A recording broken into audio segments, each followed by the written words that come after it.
Welcome in, yo, to another exciting episode of They Follow from Burners with your host, Raider Ragu himself. I got my guys with me today. Chef Mar from No Big Deal podcast.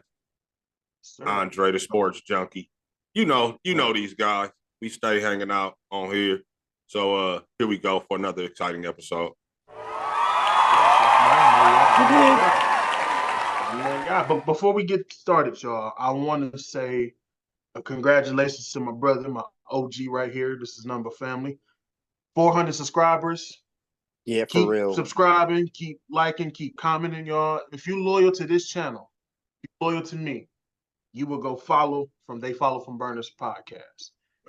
Shoot a screenshot that you subscribe, inbox me, comment, picture, whatever. I'll show you some love. So let's get them up, man. We listen here. We dream big, we think big. Y'all can pause that. I don't care. But we are going to achieve our dreams over here. So let's keep running that up. 400, 1,000, 2,000, 3,000, 4,000. I don't give a fuck. 10,000. Let's keep it running, y'all. So run it to a billion if you can. Hey, thank you. Run it to a billion. Thank you, my brother. We're excited about the 400, man. Yeah, we appreciate everybody. And thanks, Marv. If you guys can run over there and go ahead and tap that subscribe, man, right now, man. It's all good, man. And come back and check it out. Yes, sir. Real quick, since we're doing shout outs just for a second, Ragu, also I wanted to say congrats too, because I remember when you first started and it was little subscribers, and now you've reached up to 400. So guys, anyone watching this, consistency is key. Don't run away from it. Yeah. Just do it. Like the Nike people say. Literally. That shit is true. Exactly. And who cares who cares about opinions? Man. Hey, they're just opinions. I like that. That's what's up, bro. But as Dre, the sports junkie, was right, Florida won the Stanley Cup. Don't know how to quite feel about that. Honestly, that series was absolutely crazy to watch. Now, if either of them were my team, my nails would have been all the way gone. But luckily, my team wasn't in it. I was able to sit back and enjoy the Stanley Cup. 3-0 hasn't been done in a very, very long time. Mm-hmm. I think the closest that we've gotten other than this year was the Kings and Sharks. When the Kings went down 3-1, came back and won 4-3. But, shout out to the Florida Panthers, their first Stanley Cup championship in team history. Took them 3 tries to do it. Also, shout out to Matthew Tkachuk. And also, we got to give it to him, man. But shout out to Connor McDavid. Man won the Conn Smythe Trophy without winning the Stanley Cup. He's only the 6th player to ever do that. Ragu, how you feel about that? A player who didn't win the Stanley Cup or a championship winning like their MVP trophy. How do you feel about that? So like Jerry West then, right? That's right on the surface. I feel like shit. He must have balled like a motherfucker. If you know what I mean, if people gave him the trophy and you don't hear any complaints. I didn't hear complaints from the people that won, from the team that won, or any spectator. So I say he probably deserved it. He balled. And if the whole Florida team dapping him up, then that's respect right there. That's respect. You know what's interesting is after the second period in Game 3, this was a whole different series. So, hey y'all, when you think about it, my bad. Remember, Dre, they was winning 4-1 at the start of the third quarter in the third game, right? And the Oilers came storming back, closed it to 4-3, and then the guy killed it on the boards for that last 25 seconds of the hockey game, and they held on to win 4-3. And then Edmonton won the next 3 games, 2 blowouts, right? Two where they just blew Florida out of there. One annihilation. Yeah. And then one, kind of normal victory if there is a such thing as that. And then Florida held them off the other night 2-1. So it was like it really shows you how momentum and all that shit can change, man, in a series. And Florida was lucky to win. If they didn't win game 3, obviously they would have lost that series, right? They lost the next 3 games. Yeah. So yeah, it was just crazy how that unfolded. I know Edmonton is probably kicking themselves for going down 2-0, because the third game was really a good game, but the first 2 is probably where they're looking at where they lost the series at. And also, like, 2 things is, first thing is McDavid during this series, he had 8 goals and 34 assists during this game. I mean, during this series, 8 goals. Throughout the playoffs, 8 goals, 34 assists throughout the postseason. Mm-hmm. And then for Florida, you know what it is, Ragu? I didn't think about it until the commentator said it. Florida got back to their game, which was defense. They played, because the last few years they played offense. They won a lot of games, don't get me wrong. Yeah. But they also lost because their defense was in such a lack. And they kind of fell off of that. I think because once they got 3-0, I think they got to that point where it's like, all right, let's try to close this shit out quickly. I heard them saying that too at the end, saying they redid the roster or whatever. Yeah, so huge shout out. Also for Evan Rodriguez, apparently he is the only, because you know how names go on the Stanley Cup. Evan Rodriguez, apparently this is the first time the Stanley Cup has ever had a name called Evan on the Stanley Cup. I was like, well, what about McDavid? But yeah, there's only been one Evan to get his name on the cup, so I thought that was funny. I was like, that's a crazy stat line. Who had enough time to go look for that? The Stanley Cup is the best trophy in pro sport, as far as the look of it and what you get to do. Everybody's name goes on there, and your team gets to take it with them. It's big in the motherfucking balls. Yeah, team picture. That shit is. Nah, but shout out though to Edmonton. They didn't shy away after going down 3-0, man. They fought hard to get back to the spot to force game 7. Also, I feel bad. I feel so bad. There has to be a winner. There has to be a loser, unfortunately. But Corey Perry, I don't know if you caught that, but he plays for the Oilers. He won his first and only Stanley Cup championship in 2007 with the Ducks. He's been to 5 Stanley Cups and lost 4. Winning 1. He lost twice to the Tampa Bay Lightning. Then he joined the Lightning, lost as a member of the Lightning, lost to Florida. So, keep playing, man. I know it's tough, but shout out to the career he's had. He didn't retire, but if he decides to, you still had one hell of a career, and you can at least say you got a chip. I'll tell you, salute to you, man. Yesterday I seen the Kings New Jerseys, ones that look like the 90s ones. I'm like, wow, I ain't gonna lie, I might have to buy me one. Them joints are cold. I ain't gonna lie to you. I'm looking like, damn, I'm really about to buy a hockey jersey. You should. I'm so glad. I'm so proud of you. No, here's the thing, Dre. So shout out to my boy Bernard. He watched the last show and he saw the segment with the 3 of us when we was talking about hockey. He's like, Marv, since I've been watching you and your boy, he was talking about Sports Junkie here. He's like, I ain't never in a million years think that people from the hood like us would be watching some hockey, bro.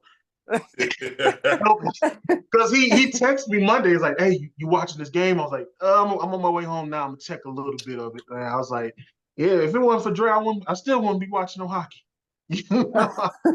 I was like, if I'm bored and the Islanders game is on, I'll check it out. I was like, all right, cool, time to check the channel. But outside of that, man, I'm sitting here watching a Stanley Cup game. Right. Yeah, that's great. Wow. I give Dre that assist. Yeah, Dre. Okay, shout out to you, Sports Junkie. That was, and I'm sitting here getting excited about the new uniforms of the Kings. I'm like, wow. I'm actually sitting here watching hockey news, Ragu. Like, the Rangers executive retired. Shout out to him, Mr. Glenn. I actually know who that is. I actually know because he's the Rangers executive, so I know who that is.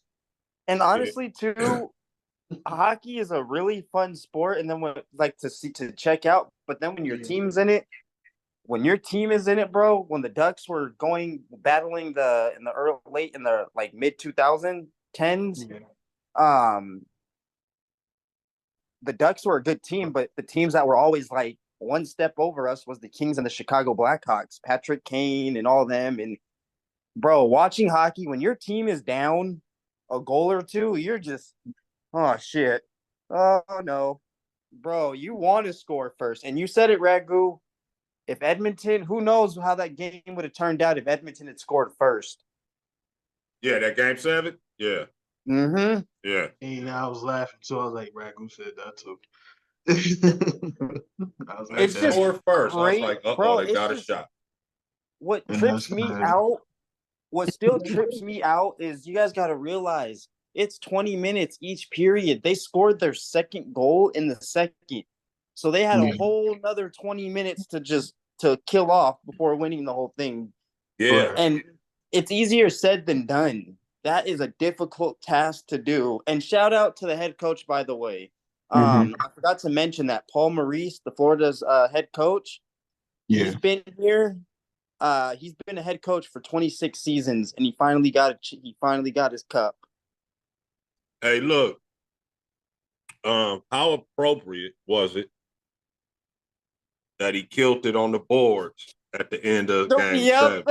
I thought of you, Ragu, when I saw that. I was like, yeah. Same spot. Same spot. Same exact spot. Yeah. Oh, you hear the sticks clackling, the skates, the hey. I ain't gonna lie. Now I probably do want to go check out a hockey game for real because playoffs, the environment is crazy because I haven't really seen the Stanley Cup since 2009, and that was because I was in Pittsburgh, like the city of Pittsburgh, when they won. Yeah. And, they was like, hey, you want to, go with us to watch this game? I'm like, what game is on? It's summertime. Ain't no basketball or football on. They was like, no, it's Stanley Cup on. I'm like, all right, And when I tell you, it was black, white, Spanish, everybody likes some fucking hockey, man. I'm like, all right.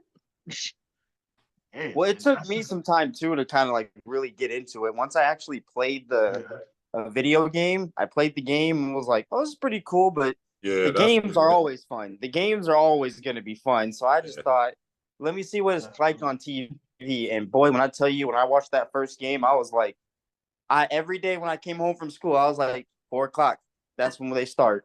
And they used to be on face-off, I believe. Yeah, the face-off circuit. Face-off was their game. Oh, man.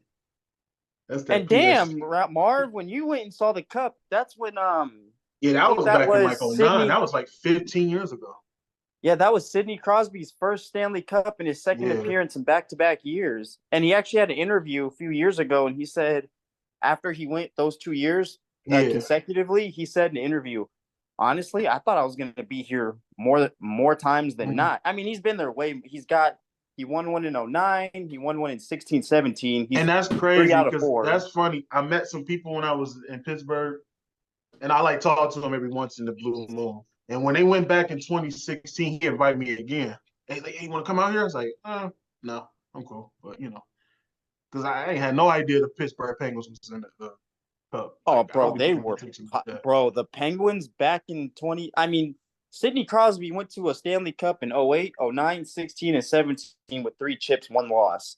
Bro, when they went back-to-back, it was something I've never seen. That was the first time I saw something outside of football and basketball go back-to-back. And that's why I said that's when I paid attention to these – like the next year, like I said, when the Blackhawks won in 2010.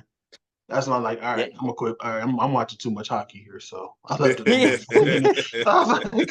I was like, wow. I was like, And also, too, it's more of a shout out, too, also, because, when I first got into hockey, my friends weren't into it. I had to get them, into it by watching it and all that. But my teachers in high school, well, actually, let me not call them that. My mentors, who I still associate with and hang out with till this very day, they were the ones that used to, every time I couldn't wait to go to school, especially during football season. Every Sunday night, I'd be like, I can't wait to go to school because I know all we would do as soon as I walked in their class, me and one of the teachers just be looking at standings for a whole hour. Oh, well, if the Kings lose this, they drop down to here. So that's where my real knowledge of hockey came around because I was still trying to learn it. I knew it, but I was still trying to learn certain things. And then they kind of just showed me, like, just watch more games and see how you feel. Boy, that was the best decision ever. But shout out to you. Like I said, you got me watching. So. And I can't wait till next hockey season. I really can't wait. For my order is literally football, hockey, basketball, then baseball. Like hockey and football are my main sports. Hey, that's why you are the sports junkie. So I salute you, brother. Oh, yeah, absolutely. Now I can't can the keep Ducks up with all that. Go to the off season and do something? Yeah. Man, I need the Ducks. I think I'm gonna sign up for watching the Stanley Cup playoffs. Yeah, not no full season. I can't watch a full season. Yeah. I'll watch the playoffs. So I'll definitely kind of keep an eye on the standings throughout the year to see the matchups and then that type of thing. But yeah, I'm not gonna be able to follow. Yeah, just so I can keep up with you, Drake, and we can do short shows and shit. Yeah, I'll definitely keep an eye on it though. But other than that, man, football, basketball, catch me anytime. I'm gonna be too Raidered out. Anyway. Oh yeah, bro. Like I said, my sports junkies, I have that there for a reason. I'll be covering football game, hockey game, and a basketball game on Monday night. And boy, let me tell you, shout out to you, brother. Yeah, shout out to you, man. I want you to make your dreams happen. For real. Yeah, it's honestly, it's just got to keep pushing because ain't no one else gonna help me get there but me. There you go. So but man, shout out again to Florida, man. They're already obviously, as every team that wins the championship is usually favored into next year. But also, Marv, I think I told you on the show last time, Matthew Tkachuk and Jason Tatum were best friends in high school. Now they're both celebrating a championship together. Two kids from Sacramento. I thought that was pretty cool. That would have been so cool. One of my homies won a cup, a championship, different. I would have been like, bro. Oh, that's a different ball game right there. Now, what I do need real quick before we move on is the Ducks are obviously in a rebuild mode. We won't be good for a very long time, but the Ducks are starting to make. Hopefully they make some moves in the offseason. Not saying to make the playoffs this year, but at least get in the right direction. Yeah. Draft young, because these guys get drafted young, man. These guys get drafted at 17, 18 years old. They go to their development program, the AHL or something like that, and then they finally get there. If they're good, after that season, if they were good enough, then they get called up to the bigs. So shout out to just Ducks, please start. It starts in the draft, and owners, you will be held responsible this year. So how good or how bad are the Ducks right now? Bro, we're garbage. That's my team. We're garbage. That's how bad things have gotten. We got a few young guys like Z. We got a couple of young guys that that you can. If it was an NFL, who's their NFL equivalent right now?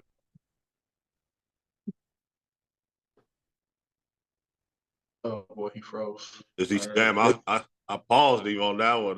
He paused him on that one. Who just had the worst pick this year?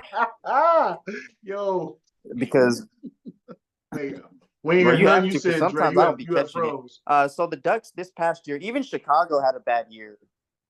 The Ducks finished 27 wins, 50 losses. So we were second place to last. No one was worse than the Sharks. 19 wins and 54 defeats. So that's Carolina-ish.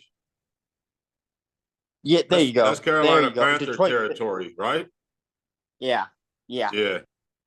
There you go. That's the best way to put it. What was the Panthers record? The San Jose Sharks. I think they won 2 more. Oh, they won 2. The San Jose Sharks are like the Detroit Pistons. I was gonna say, what about the Cardinals? They won 4 games. Maybe I was gonna give them Cardinals, but 20, how many out of 70? How many games in the hockey season?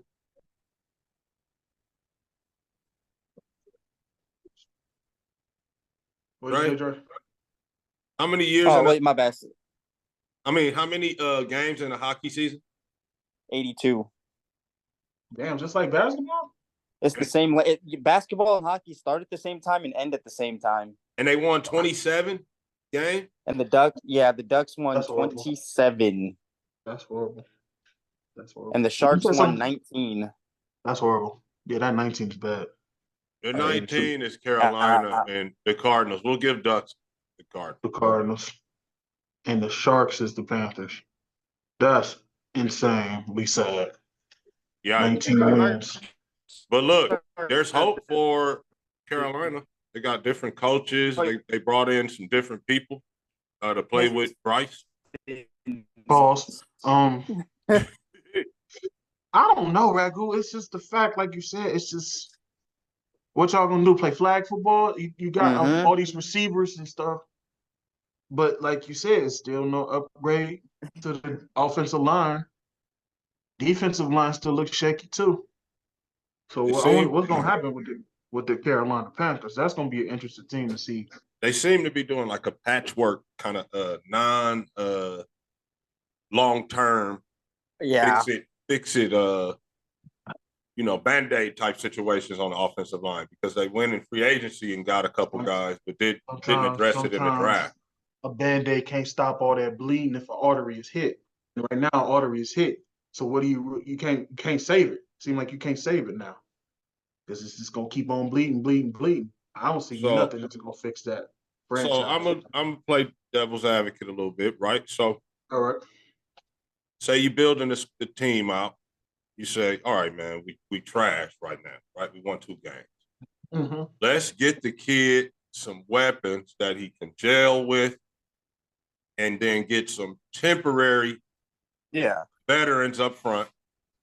Meanwhile, while they build chemistry, we'll start to draft the offensive line accordingly. But his skill guy, he's already building a rapport and chemistry with. So when the O-line, a competent O-line is actually put together, everybody will be ready to go. See, I didn't think about it like that.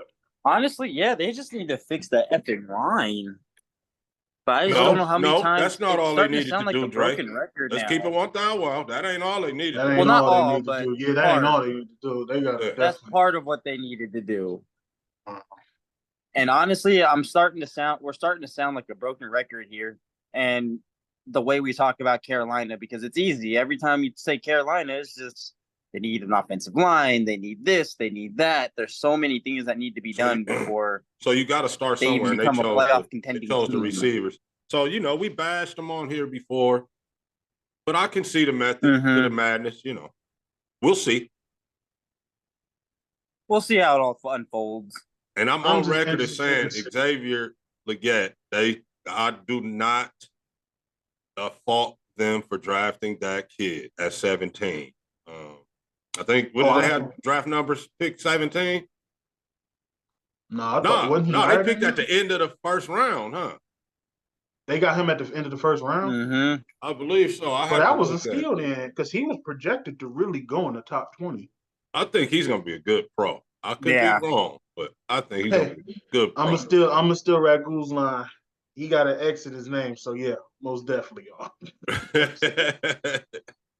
Hey, I listen. Like I said, I take nothing from Xavier. He's a good college player. Don't get me wrong, but that is not what you needed right now. That is not what you needed, especially you already had traded for Deontay Johnson, So that's why I'm like, well, how many receivers is you gonna build up? You know, like I said, Xavier, shout out to him. He was one of the nicest receivers I've seen in South Carolina. But like I said, let's just go down the list here. You got Deontay Johnson. You still got Terrence Marshall. Minga, the guy that Steve Smith passed the torch to. You got, you said all these receivers on this squad. And how many more you need? I mean, look at bro, Chicago. They tried to give Caleb every chance to succeed. You know what I'm saying? Look at those, everybody, you know, they was like, damn, how many guys they gonna get? But here's the thing with that too. Here's the thing, they got rid of the problem they wanted to get rid of, which was Fields. And you see what they're doing for Caleb now.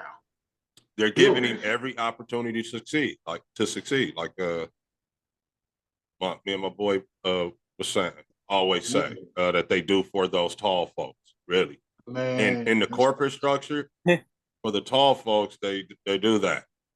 In football, the GM is not necessarily doing it for the players so much as he's doing it for himself. So he can say, you know, I gave him every opportunity and it was his fault. So when he doesn't, you know, and that goes into why the GMs don't get fired and keep moving on and be able to drive players after it seems like they picked the wrong guy. Yeah. So, but in the corporate America, they give them every opportunity to succeed, and that's what's going on right there with those quarterbacks. And being a Caleb fan, I don't want them to be like, after 1 year, call it a fail. Give them a few years. That's what I'm saying. Don't say it. Don't jump and say it's a fail if they have a bad season. This is your first year here. You stacked up the line, which is cool. You got a good running back, Swift. Stole Swift. That was a nice pickup. And now you got DJ and Keenan Allen. Let's just hope health is. I'm not saying everybody's gonna stay healthy a full 18 weeks because we know shit can happen, y'all. Yeah. Like you said, you are being handed everything to you. Just make it work. Everything is brand new. It doesn't work in year one. Yeah, if everything don't work in year one, don't go pointing fingers, Bears. Because that's what the Bears like to do. Just point fingers like a mug. So just don't point no fingers. And also, too, even if Caleb Williams, you know, I was seeing all this offseason, even before the OTAs and the draft and all that, they had labeled Caleb Williams top 10 quarterback in the league. And I'm not denying that, but I'm also not going to say that's true either. We got to see how he plays in between the lines. You can't just – you can have predictions, but don't say – I'm not going to say – I need to see him play before I judge. We saw what he did in college. This ain't the first time. I saw what he did in college. I saw what he did in college, but NFL and college, those are two different animals. So, but this ain't the first rodeo with that. Yeah, so I'm not trying. You know, I'm not going to say he's going to be good, and I'm not going to say he's going to be bad. We got to watch how he plays this year. And like you said, it's his first year. So what these highlight fans are going to do is only point out his negativity if they have a bad year. And this is why I don't take highlight fans seriously. So, if you're a highlight fan, I don't have conversations. I stick to the script with you guys. You guys are the real deal. So that's what I'm saying. Like I said, I'm an outsider to you guys' team. Me, the Steelers, full 17 games, playoff games, locked in. But like I was honest with Ragu. I told Ragu, I was like, I only seen like 7 games of the Raiders last year. Maybe even more this year. Because, you know, the team is exciting. That's one of the teams I like. Because, you know, black and silver, who can go wrong with that? So I got the NFL Plus with the red zone. So because we're doing the show, I watch the game. You know, I get those. I have those. I try to watch all of them. You know, so that I can be able to have comments and real deal analysis on all those different games, because I don't like to talk about something that I didn't actually watch. And you know, those are kind of highlights, but then again, you know, they're showing plays. They're showing play after play on. I'm gonna tell you. The Raider game, you know, that's a full-fledged, like I'm coaching down there. Exactly. You have to stay tuned to your own team. Yeah. You know, but and here's a funny fact, y'all. back in the day, before Sunday Ticket was Sunday Ticket, we had a dude named Marco in Brownsville Projects. He would have like 7 TVs with different NFL games on. So shout out to him. He was the first Sunday Ticket before the Sunday Ticket. Before the Sunday Ticket. Before the Sunday Ticket. So I am a proud purchaser of the Sunday Ticket every year. And one team I can tell y'all, if anybody ever asks me, it's like, man, you see Kyler Murray? I was like, listen here. I've been a Sunday Ticket purchaser for going on damn near 7 years right now. And each two TVs in my house that runs them games, he will not see one Cardinals game on TV. So I can't tell. This is why we talk about the Cardinals game. I don't know. Like every little recap show we used to do on All Grind and every recap show me and Flex did back in the day, I could not tell nothing about the Cardinals game because I don't watch it. Yeah. I have not watched the Cardinals game since the Super Bowl when we played them back or 2010. So I cannot sit there and like, listen here. All them games on my TV, you won't see not one Cardinals. So no. I am not. Steelers and someone else. Yeah. But like Brad said last year, if the Cardinals is on, like if I got to paint or fix something with the garage, yeah, that's the time to do it. Let me see if there's any team like that I just don't care to watch. Yeah, I just don't care to watch the Cardinals at all, y'all. And the sad part is, like I said, when Fitz was there and Anquan Bolden them was there, yeah. But it seemed like they just got born over the years, man. It's like, See, me being like a sports junkie, I gotta watch at least my goal every year, because like every year for football. Mm-hmm. Obviously, I cover the Patriots week 1 just because I got to, and then I usually cover them. Like I'm not biased with my coverages. Like I don't just stick to one team. Like I'll do New England today, I'll do the Raiders next week, I'll do the Dolphins the following week. And even if there's certain teams like the Patriots, the Raiders, and the Chiefs and Ravens, I watched those. I covered about 4 or 5 of those games. Right. But every other team, I want to at least get one in there, at least one game of the Cardinals game. And trust me, I've seen games where they're both bad records and no one scores till the 4th quarter. There's times where I've been like, thank God I have love for sports, because I can't believe I'm sitting here doing this. For me, bro, I will watch everybody in that first 4 games or so of the season. And then when when the trash teams start to be identified for that particular season, yeah, I'm not watching that, bro. I'm sorry. I don't blame you, Raiders. Unless they play the Raiders. You're right. The one time I won't watch it is if I already know, like, that team, like, say the team's 1-15, 1-10. I already know what all your issues are, so it's not something that I need to even bring up or go over again. I do watch all of the standalone games, no matter who's playing. And so, the Monday nighters, Thursday nighters. Oh, yeah. Right, because it's whoever's playing, I watch because that's the only thing on. But when you got a slate full of games, I'm not watching that. And I hate to refer to them as trash, but spades is spade, brother. Hey, I'm with you. I'm with you. But here's the thing, OG.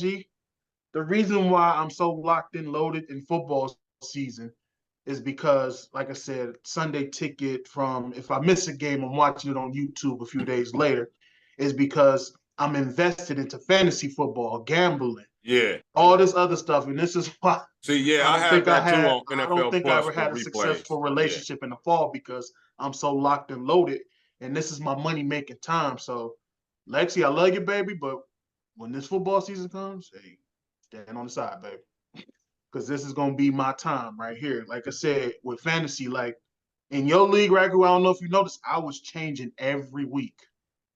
New signing here, releasing somebody there, search this and that, trades this and that. I have to stay focused because it's my money we messing with here. Yeah. And you spend so much money, like, the ticket is $400. Gambling, this and that, blah, blah, blah. And then you get some of it back. So I have to stay locked and loaded with football season here. And that's just not NFL, that's college too. So you have to be like locked and loaded. So Saturday, Sunday, football season is basically around. And now pretty much since it's Thursday now, Yeah. So from Thursday to Monday night. And like I'm gonna tell everybody. Tuesday, Wednesday. Yeah, bother me. I don't care. Do what you do. But from Thursday, Friday, Saturday, Sunday, and then Monday, I'm off limits for 5 days. Oh yeah, bro. I made a post not that long ago. I told my girl the other day, I was like, well, she's a 49ers fan, so she loves football just as much. So it works out. Like, I'm sorry to hear it's that. all right. I'm so used to it. There's 49er fans here. My whole family, mom's side of the family. It's better it's than sad. being in New England. I'll tell you that. 6 rings. And we'll do whatever it takes to win. Also, tell you that much. But I was telling her the other day, I told her, she was like, man, we got football season coming up. And I said, I just want you to be aware come September, it's hibernation until February. Just letting you know. And she was like, oh, I'm right there with you. She was like, it's football season. I'm actually going to, and we're probably going to get destroyed. But 1% chance, 99% hope. Y'all play the 49ers this year? Yeah, in Levi Stadium, and we got the tickets. But man, Ragu, I'm sure you're the same way. It's like once football starts, college or pro, it's like what's Mama Ragu's team? OG, what's wifey's team? Mine? Giants fan. Oh. No, I'm talking about Ragu. Mine? Yeah, what's your wife's team? Raiders, man. Oh, so y'all cool. Yeah. Y'all cool. Y'all cool. See, my girl a Browns y'all fan. Can yell and scream at the TV together. My girl a Browns fan, so it's always rivals. Yeah, she totally understands everything. Yeah, it's funny that you mentioned that, Ragu. One of my old coworkers that I used to work with, she hit me up a couple weeks ago. She was like, "You'll never believe what team my boyfriend is." I was like, because she's a Cowboys fan, and I was like, Giants. She's like, nope, you're getting warmer though. Bro, I couldn't even think of it. And then she was like, bro, it's the fucking Eagles. I was like, ooh. That's chill. In the same division. And I feel for you, Ragu. I mean, I feel for you, Marv, because you and your girl in the same division. How do you her excuse is, your excuse has to be, you're lucky I love you. No, it ain't even that. It's you be in one room when we face off, go to another room, I'm gonna be in another room. And I don't want to hear that shit talking, man. You know how I am. I'm in my feelings. I don't care. Yeah, man. Yeah, I don't want to hear that. Like, man. But like I told y'all, it was hey, it ain't even worth it. It's not worth it. And imagine placing bets. Hey, if we lose, you got to do this around the house. I'm like, yeah, whatever. That's like, well, I ain't doing nothing. I'm pouting. I don't care. And I lost in probably fantasy that week too. Man, if I lose in fantasy, Steelers losing, I'm like, and I lose money, I'm just mad the whole week. I was like, I need to double up or something. Like, The SC and Raider combination loss always have an attitude for a week. Hey, I don't do nothing. I'll be like, man, somebody at work tell me to do something. Like, do it yourself. Ask your mom. I ain't doing nothing for you. I promise you. He said, ask your mom. I'm about doing ask nothing. Your mom. I'm trying to tell you, bro. When that orange jersey come on and the black and gold jersey come on, I don't know what. And I ain't cooking nothing for it either if we do lose. So better order out. Right. I ain't cooking nothing for it. Marv, y'all are something else. I'm a savage, Dre. That's what happens, man. You from New York, can't help it, man. I'm like, I'm just petty like that. But you lucky, Ragu, man. Y'all get to be mad together. Yeah. I'm mad at her when the Browns win. Then imagine winning by only 3 lousy points. Those are tough. Those are tough. My daughter is a Charger fan, so I get it, but it's not. That ain't my wife. You know what I'm saying? Who's a Charger fan? My daughter is a Charger fan. How did that happen? Yeah, how did that happen? So I don't exactly know, but I think because we was trash. Just keeping my thou out. And I think you kind of start paying attention, like when they had the Danian. Oh, okay. Oh, LT. So they were pretty tough then, right? They used to just get popped in the playoffs all the time. Yeah, they got to the AFC Championship where Phillip Rivers had a torn ACL or something like that. Yeah. And still played. Yeah. So, just the losing from the from the Raiders, man. I ain't gonna lie. Keep it 1,000 out. That's what it was. But yeah, everybody else is Raider. Okay. Oh boy. I wouldn't know what to say. One of mine switched like that. Well, it seems like the channel. It'll be even though I won't do it, I would be like, hey, it's gonna be a lot of disowning and adoption going on if anybody turns. No, I'm just playing. I ain't gonna like that. No, I'm just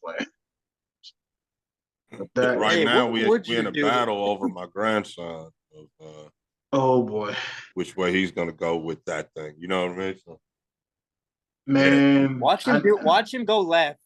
Everyone's gonna have him trying to go right. Watch him go left. Ragu, the grandson, you gonna definitely have to step in on that one, brother.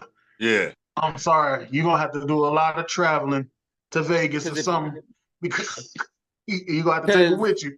Don't let him get away. Don't let him get away.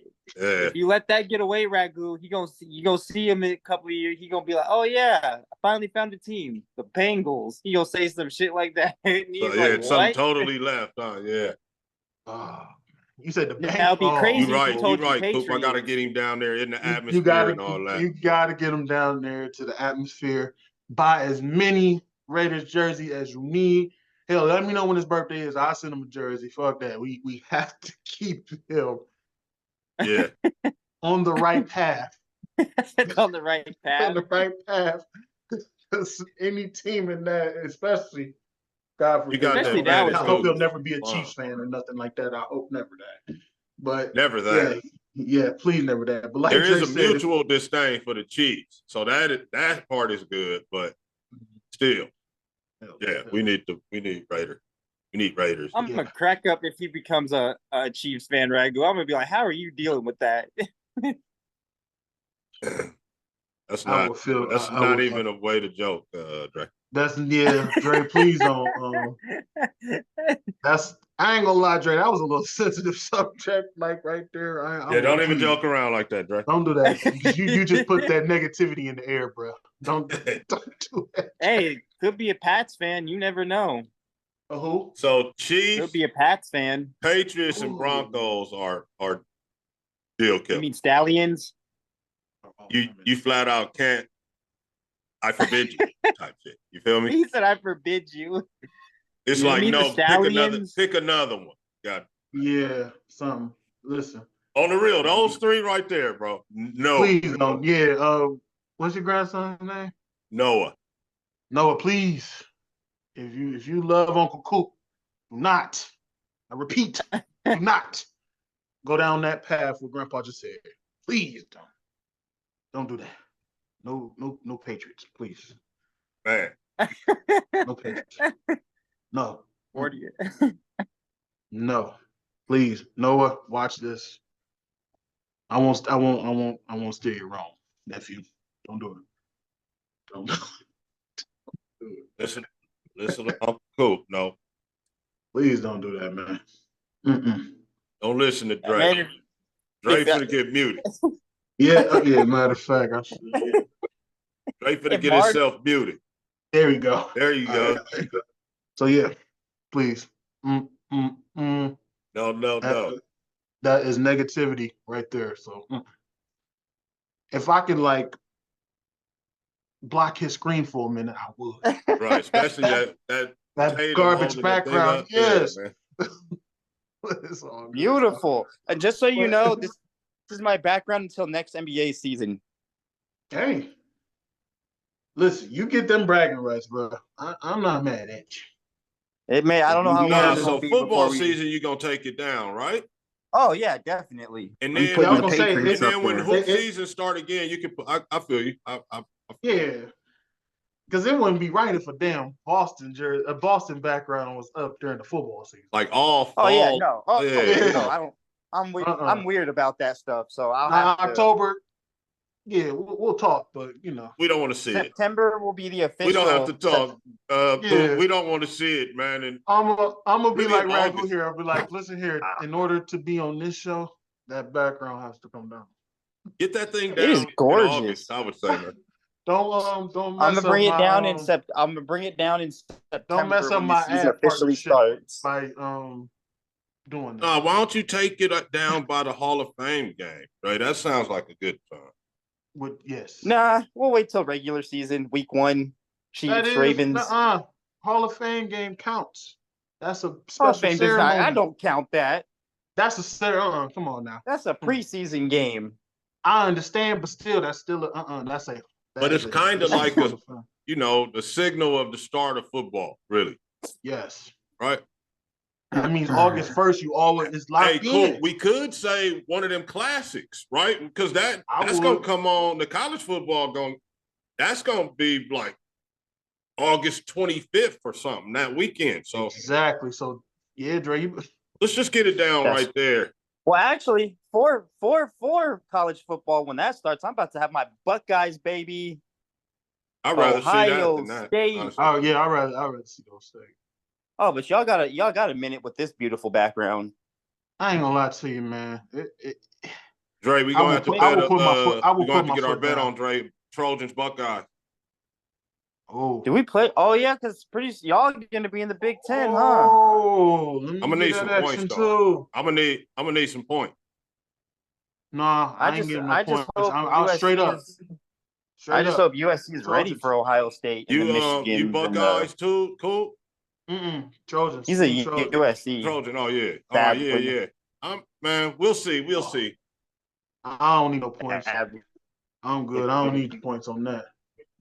Hey, and when the game comes out, I'm gonna need that fade too, Dre. Oh, bro, we have to play, bro. I was just talking to GA the other day. You got the 5, Ragu? Oh, yeah, my son got it, so I'll get him off of it. Yeah, no, bro. I have so many challenges on that game when it goes out that I'm taking the next 2 days off work when that game. Man, I feel you because you gotta get the feel of it. I know. Every year when Matt comes, I always put the request in. I was like, listen, I'm not coming to work these days. And magically last year, when the game did come out, it fell on I was off that Saturday and Sunday as well. So I downloaded it that Thursday night. I was off that Friday, Saturday, Sunday, and Monday. So I had a good 4 days to get on that. Pause. And then, boom, I was with it. You ready for? Wow. Did you play the demo already? I don't need a demo because the demo is a teaser because you don't get to really pick who you want to be. Be who you want. Yeah. You know what I mean? Don't get me wrong. The demos is cool, but I was like, nah, I'm gonna just wait till the real come out. I'm waiting for it. While it's downloading. That's hilarious. You and strong arm his kids. It's like, get up off this right now. And that's hilarious, Ragu. Go ahead, Ragu. I was just gonna say, you and my dad are literally. I'm just trying to figure out how y'all didn't cross paths. Raider fan, Laker fan. Sadly, USC fan. Yeah. I'd be like, Jesus Christ. I'm like, you made all the bad choices. No, there's a whole set of us from that era, bro. That was the get down. It wasn't none of that. See, you, Dre, had too much exposure to the other cities and shit. See, that shit really wasn't like that, bro, when we started. So it was like, to even watch a game, it was the hometown folks. So your only questions was UCLA or USC. Later on, it became Clippers or Lakers, but by the time the Clippers got here, Lakers had already sewn the town up. And then it was Raiders Rams, right? And that was a no-brainer. So And thankfully, and then it's Dodgers Angels. There was always Dodgers Angels, and I was always Dodger Raider Laker USC Trojans, bro. And I'm sure Pops like Dodgers too, right? Yeah. See, there you go. There's a whole set of us, and there's a reason for that, bro. See, you Cali OGs is y'all. I salute y'all because my Uncle JJ and my Uncle Ant was the same way. Yeah. And that's how I became a USC fan. That's how I became a Lakers fan.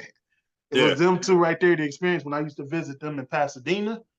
That was it. That's what they read. And I'm so like, the interesting thing would be to ask, like I did my Pops, because I just roll with Pops on the USC and the other stuff too, but mostly on the Trojan thing. And he was like, I was like, what was it? You know, why'd you take to them instead of the Bruins?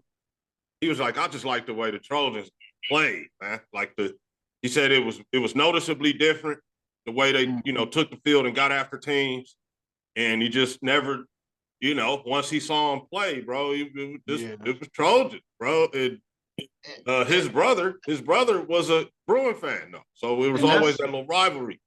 That's wild because here's the thing, Ragu. My Pops, I don't think he could tell you his team.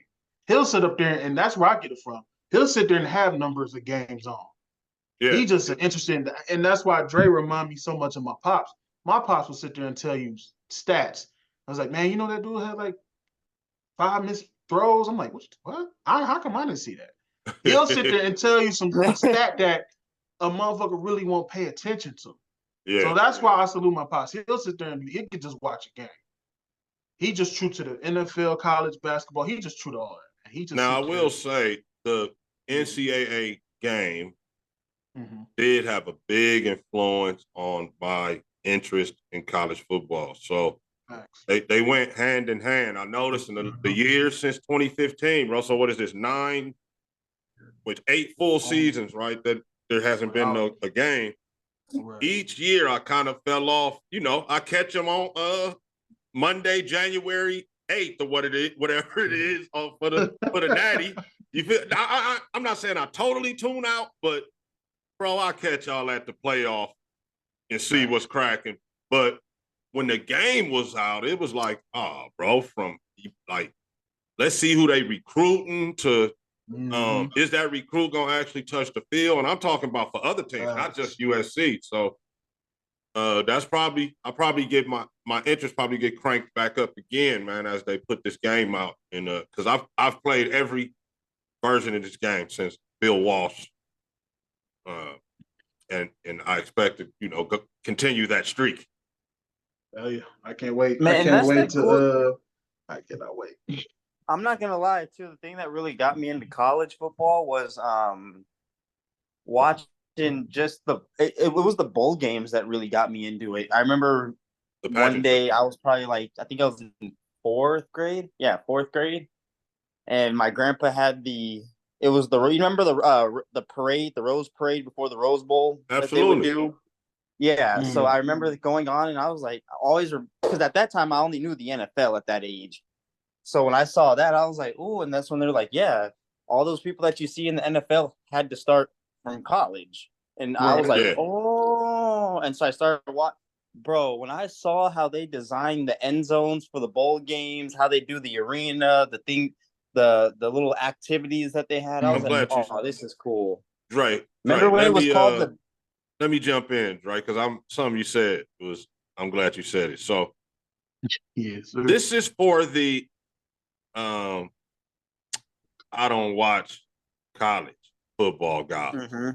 So I said that my viewership fell off, but I still was aware and I'm definitely watching the Natty and all that. I'm talking about the guys that be like anti-college, but then I watch pros. They think they're some type of NFL expert, though.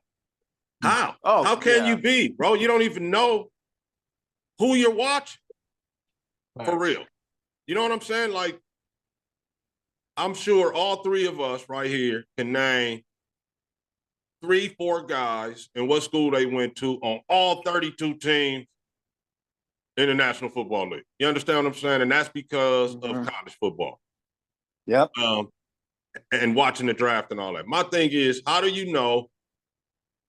It ain't like it's basketball, bro, where, all right, there's going to be like 5 live dudes in each draft, and that's pretty much all you got to keep a track of because the superstars are already in place. Football's not like that, bro. It's you trying absolutely. to keep a 22 top guys year in, year out. And if you don't like college football or watch college football, how the hell do you know what is a quality roster in the league? You feel me? Dudes be talking about the roster. How do you even know, bro? You didn't even watch college. You don't even know these dudes. Exactly. Just like a fun fact that a lot of people don't even know. You good, right? A lot of people don't know that Matt Stafford is the last NFL player from the 2009 draft that's still playing right now. Oh, shit. Damn, I didn't even realize that. That's why it's like you got to know stuff like that because it's like from the end of 2000 to 2010, end of that era is coming now. It's like 2010 to 2020 and stuff like that. Quick question. Do you guys remember a guy named Maurice Claret? Yeah. Of course. State. The crazy dude. Yeah. Bro, when he was obviously when he got to NFL, things didn't pan out. But that boy in college, bro. But here's the thing that people don't under understand. Jim Tressel, Claret was a mentally. They cheated Miami, man. I don't want to talk about Let's keep it 1,000. By any means. By any means, baby. Hey, Man, that was some bull. Anyway. The U should have won. You know that ended the U. A lot of people. Yeah. It did. And I hate that it ended the U. They just could not seem to get back there after that. They couldn't get back to their ways, their winning ways, that dog mentality. But you gotta remember too, OG, what stars have they really had since then? You know that team was stacked. But what recruits have you really gotten that can really pop out like a Sean Taylor, Jeremy Shockey, Clinton Portis? Oh, shit. What stars that they had since then that popped out to you like that? Pause. No. You know what I'm saying? That had that caliber. Yeah, that's what I'm saying. I think it was also the recruiting class that dropped too. Recruiters dropped all that stuff. They just couldn't get them caliber players there. Bro, they used to be competing for natties year in, year out, and it was almost a given that every few years they were going to win one. Right. And I'm just saying all of that is ended, I want to say. And was that 02 right there, that game? It was just never the same for University of Miami after that, for whatever reason. Yeah. Yeah, it really wasn't. Like, they just kind of went, it all just kind of went downhill after that. And I think that's when Ohio State was being coached under Jim Tressel, I believe. If I'm not mistaken. Yeah. So, I could likely say the same about after Pete Carroll left. Mm-hmm. It just has not been the same. We're just not being able to be any. Then you had the bowl suspensions and all that shit. Yeah, and then there was the violations, right? But that's been over for a minute now. Like I had that conversation with one of my homies, and I tried to throw that in there as an excuse. He was like, "Bro, that was damn near a decade ago now." Exactly. But that just shows you though how long it takes to come out of that bullshit, bro. Because it was damn near death penalty, right? Oh, damn near. So that just shows you. Oh, and I really feel like they still haven't. I can't keep using that as an excuse though. So let me pause myself on that, bro. We can't just keep coming with the we was on probation excuse. Especially now, we went for the money. Coop, you feel me, in a Big Ten. These kids got to travel back. Andre James was talking about this on a podcast with Max. Andre James went to UCLA. Shout out to Andre, our center, the starting center for the Las Vegas Raiders. He was like, man, now we got to you can only go to class Monday through Thursday, basically. Because Friday is a wash, bro. Say you got to be in Champaign, Illinois, to play the Illini at noon Saturday. Man, y'all got to get out of there like Thursday night. Wouldn't you say? You got to leave LA Thursday night, get there Friday, be there, wake up there Friday. He was like, man, it's just going to be tough, man. And then the biological clock where these guys are going to be playing games at noon Central Time or Eastern Time, and that's 9 a.m. In Los Angeles. Oh, yeah, USC will be played earlier, huh? Yeah, and UCLA. So, yeah, it's gonna be crazy. I feel like instead of because I'm so used to you guys playing at like 7:30. Yeah, and shout out to Pete Carroll, man. Look, the dude on Max's podcast, his homie that used to ball with him, he was like, man, he was like, we a ball when they went to Eastern Michigan. He was like, we a ball. Mm-hmm. Go out, get blasted, and come home. And he said the Pac-12 will still be on. That's wild. You feel me? So they'll play their game, go out to the bar and hang out and get drunk or whatever. Come home and the Pac-12, just their game would be like second half. So no more of that. But it's gonna take a couple years for SC and UCLA to get adjusted. I feel like, bro. So that's Marv, what I was thinking too. Your side of the thing, Marv, you might want to look at that betting wise. Oh, most definitely, because like I said, you guys are like long pause USC fans. I joined the era when Mr. Robinson was still the coach. The second time, right? He coached twice. Yeah, because he left in like 97 when I was 8, and I had quit watching him. But then when Pete Carroll got there in 01, yeah, that's when I started watching. So John Robinson was also the coach in the 80s as well. Won a national championship. I wouldn't lie then. Yeah. I wouldn't lie then, OG. I wouldn't lie then. Won a national championship. We actually went on probation with him. He was like the Pete Carroll actually of back then because he won a national championship. We got put on probation. He left, went to the league, came back. Yeah. So that would be like Pete Carroll coming back to coach the Trojans. And they didn't quite win, huh, when Robinson was there. They didn't win a natty, but we was tough, huh? We won a Rose Bowl. That was with Keyshawn and them, right? Sir. Yeah. Keyshawn Johnson. Yes, sir. But yeah, that is one of the top 3 coaches in history of the USC program. Absolutely, man. I mean, it's him and Petey and McKay, right? That's not hard. Paul. McKay is number 1 because he got the most wins. He got 127. And he got it cracking. Let's be honest. He got it cracking. I feel you. But where do you put this is before your time. I heard Howard Jones is up there too. That's in like the 20s and 40s though. So he up there with wins too though. Yeah, and I call that. Let's keep it honest, bro. Everybody wasn't playing, right? Everybody wasn't balling. Yeah, I feel you, but yeah. I think they just put him up there because of. Don't get me wrong, though. They was playing football or whatever, and they was winning. Don't get me wrong, but I don't like to go there because one, I didn't get to see any of that, even on film, really. And we know, bro, that everybody that could play wasn't able to play. So for me, it is McKay because his win total and his natties won, and the fact that he got it cracking. He was besides Howard Jones, I'm saying in the modern era, McKay had it cracking first, and then Pete Carroll after that because Pete Carroll's Trojans were tough for a decade, period, like straight, like had a chance to win the national championship for basically the entire time he was there. So, and there's at least one that they didn't win that they could have. I feel that we could do a show about that one that they gave when they had 2 losses and they didn't get to go to the BCS. And that's when Clay was the coach, right? Was that when Clay was the coach? Clay Matthews? No, Clay Hinton. Was that Clay Helton? Was that when he was the coach? Bro, Pete. Oh, Petey. Oh, I'm sorry.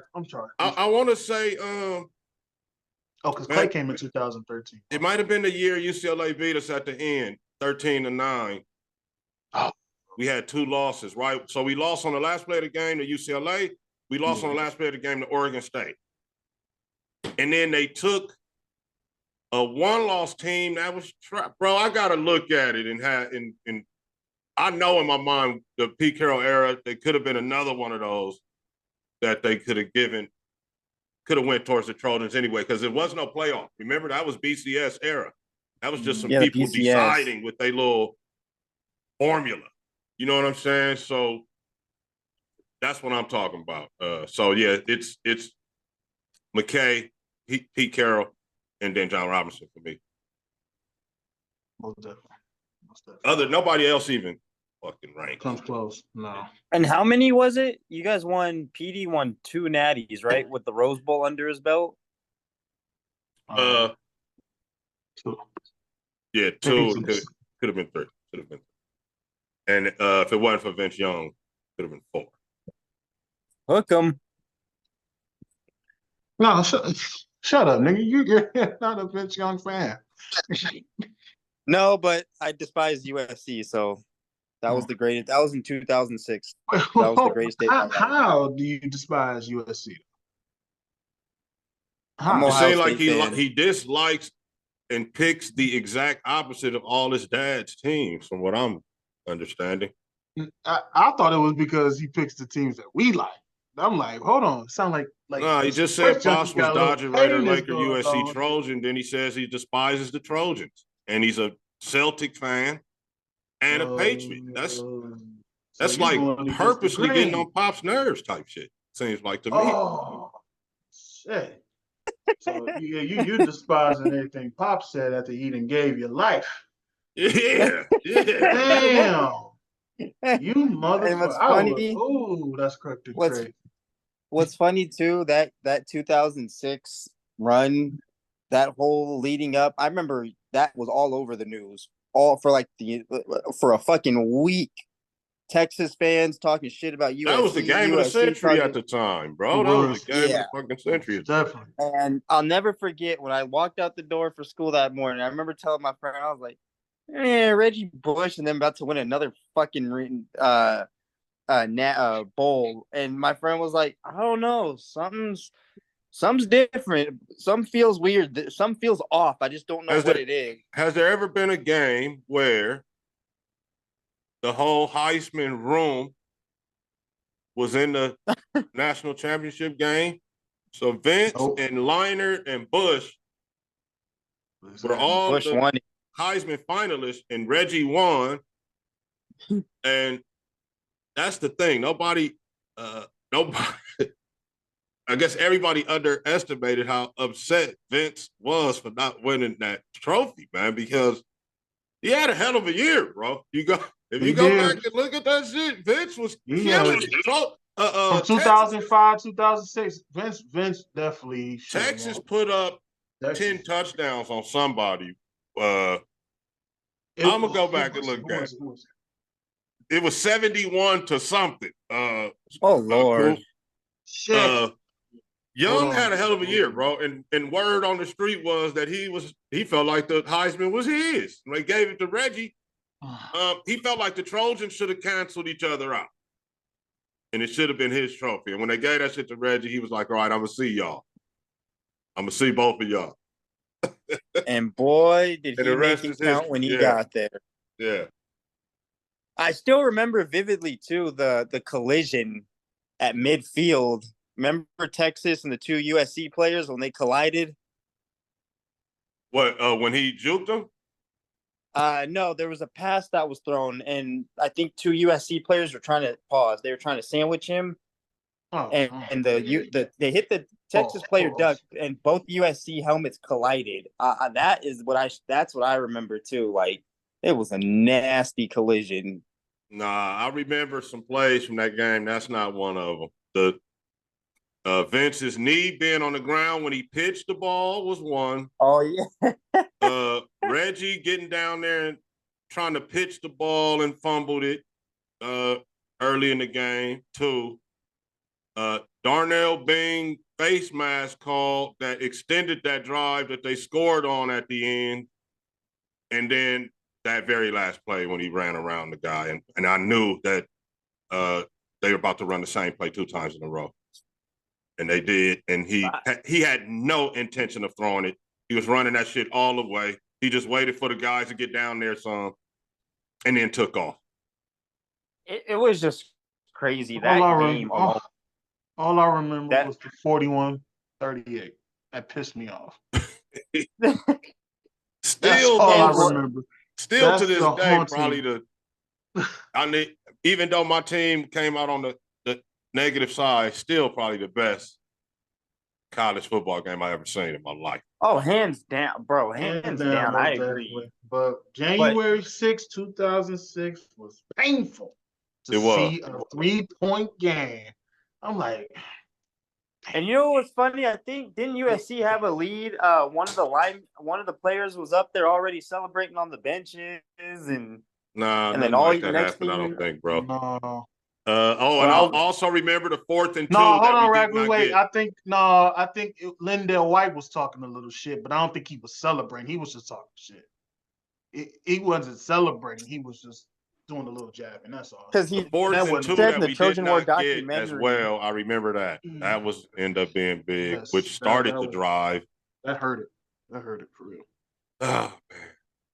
That I don't mean to bring y'all back down memory lane, but I was just saying, like, I remember that whole. I had a feel. I wanted Texas to win. That was my pick, but I just felt like in my gut, just because of Reggie, Matt Liner, the core you had on offense, and that talented defense. I just thought Vince Young wasn't gonna really. I thought they were gonna frustrate him. I feel like Vince exposed that defense. Most definitely. Yeah, when that clock hit 000, I was like, am I looking at this right? The defense wasn't as talented as it needed to be.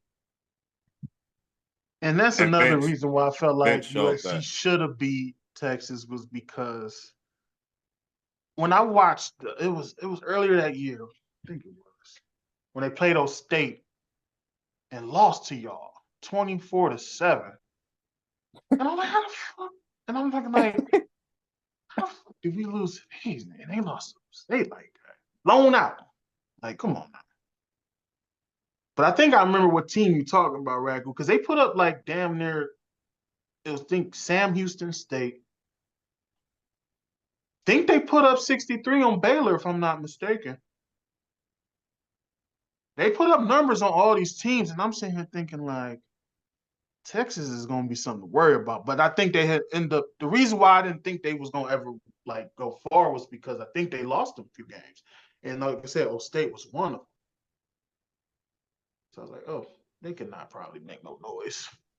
But I was wrong.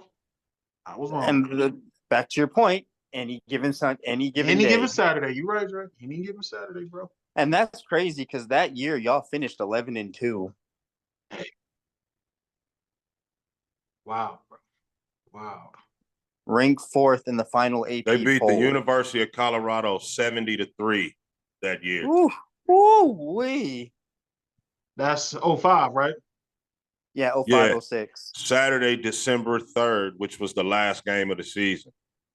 Ooh. That was back when Colorado was in the Big 12 still. So that was letting the USC know right there. Oh, never mind. Yeah, because I'm thinking about the 06 season. My bad. But Baylor 62-0. 62. Kansas 66-14. Wow. Damn. And they opened up against Louisiana Lafayette with a 60-3 victory. So Texas wasn't playing with nobody that season, bro. Shit, ain't like and then when they gave that Heisman to not gave, because I feel like Reggie earned that, so let me not say gave. They barely beat Ohio State that year, 25-22 in week 2. Yeah, I'm thinking about the following year. My bad, the 06 year when Ohio State beat them 24-7. Yeah, that was the following year. My bad. That was 2006 when they won. Anthony. So yeah, my bad. But I think if I'm not mistaken, I believe USC ended up correcting themselves in 07 when they beat Penn State in the Rose Bowl. I mean, I know it wasn't Texas, but I remember them beating Penn State in 07. Mm-hmm. Man. And then beat Penn State with Sam Darnold. That's some funny shit. Yeah, I remember that. I mean, at least you got one in 07. be happy about that one. Yeah, that Texas one still hurts. Yes. 3 points. That's what I'm saying. So the Trojans put up 63 against Hawaii and 70 against Arkansas. Golly. And then they went on to beat UCLA 66-19. So the game of the century. Those were two of the best teams maybe ever. Yeah. UCLA was ranked number 11 when they beat them 66-19. Ooh. And then lost 41-38. But like I said, I will give O State a little bit of credit because they won me some money back in 2015 when they shut Mariota up. I cannot stand Marcus Mariota or any Oregon State quarterback. Can't stand them. Yeah, when we beat Oregon in the Natty in 2014. Yeah, I was like, okay. Hey, the Oregon Qs, they haven't done anything, besides get hurt every year. Exactly. Besides get hurt. And I think their only bowl and you overpaid Herbert. One of them. And you overpaid one of them with no playoff. Sad. Damn, so in 05, the USC offense ran for 260 yards, and they were averaging 6.4 per carry. These motherfuckers were averaging 6 yards per carry. Crazy, isn't it? That is some. We had one of the best two-headed monsters in the league. Yeah, people don't realize because of besides Marcus Allen being in there, like back in the day. That was like one of the best running games I've seen in USC history. Besides, when Marcus Allen was there. And Coop, which I wasn't alive, which I wasn't alive for, but. To speak to that though, Coop, what people don't realize is Lindell White scored 52 touchdowns in the 3 years that he was at USC.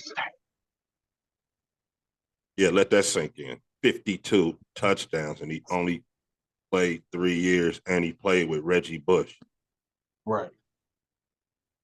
And when him and Vince Young winded up on the Texans together, I was like, oh, Lord. Yeah, that was crazy. I'm like, yo, I would be talking, like you said, I'd be talking on the Titans every day. On the Titans together. I'd be like, oh. Yeah, and he played with Leinart. So Leinart and Bush, and he scored 52 in the 3 years. So he was the heart and soul of that team, really, the backbone of that squad. When they really needed something, that's who they would give it to. Pause. That's right. He did take a lot of those kids. Yeah, not a lot. Damn, 3 years, 52 tutties is wild. Mm-hmm. I think that's about 13 a year, if I'm not mistaken. And what's what? That's more than that. How many of those more than that wasn't on the goal line? That's more than that. That's. But here's the thing: everybody thought Lindell was a goal line back. He wasn't. No. He had some solid runs too. That's why I was like, no, look that up. He had barely no goal line touchdowns. All his runs was like runs for real. I'm saying they slept on Lindell. And that point you brought up when we played that point you brought up when we played what was it, Oregon in that 2014 Natty, bro. That's 17 touchdowns per season. Damn. 3 years. I'll never forget the hype that Marcus Mariota was getting going into that Natty. Mm-hmm. I'll never forget because I remember kids. I was in high school. Obviously, I was a sophomore that year, and they all were all, yeah. You really think you're Oregon and that offense and that game was like, you know who you're dealing with? This ain't Eastern Washington. This ain't no easy little lay down team. No. I was like, and everyone looked at me like crazy, like, dude. It's Marcus Mariota. All he has to do is run. It's college. Boy, did they find out. Marcus Mariota got clustered. Gosh, that was such a good year. But we haven't. Right now, our main mission is building to beat fucking Michigan right now. I'm sick and losing to them. Hey, my bad. He scored 57 touchdowns in 3 years. Good Lord. Let's see. 5 more than what you Easy. I don't know. 57 touchdowns doesn't seem like a goal line back to me. No. That's what I'm saying. In 05, he ran for 24 touchdowns. Ooh. In Ooh. 05. So he went 13, 15, 24.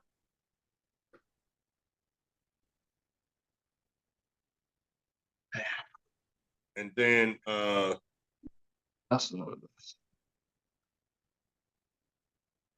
caught one in his freshman year, and then ended up catching 2 apiece in the next 2.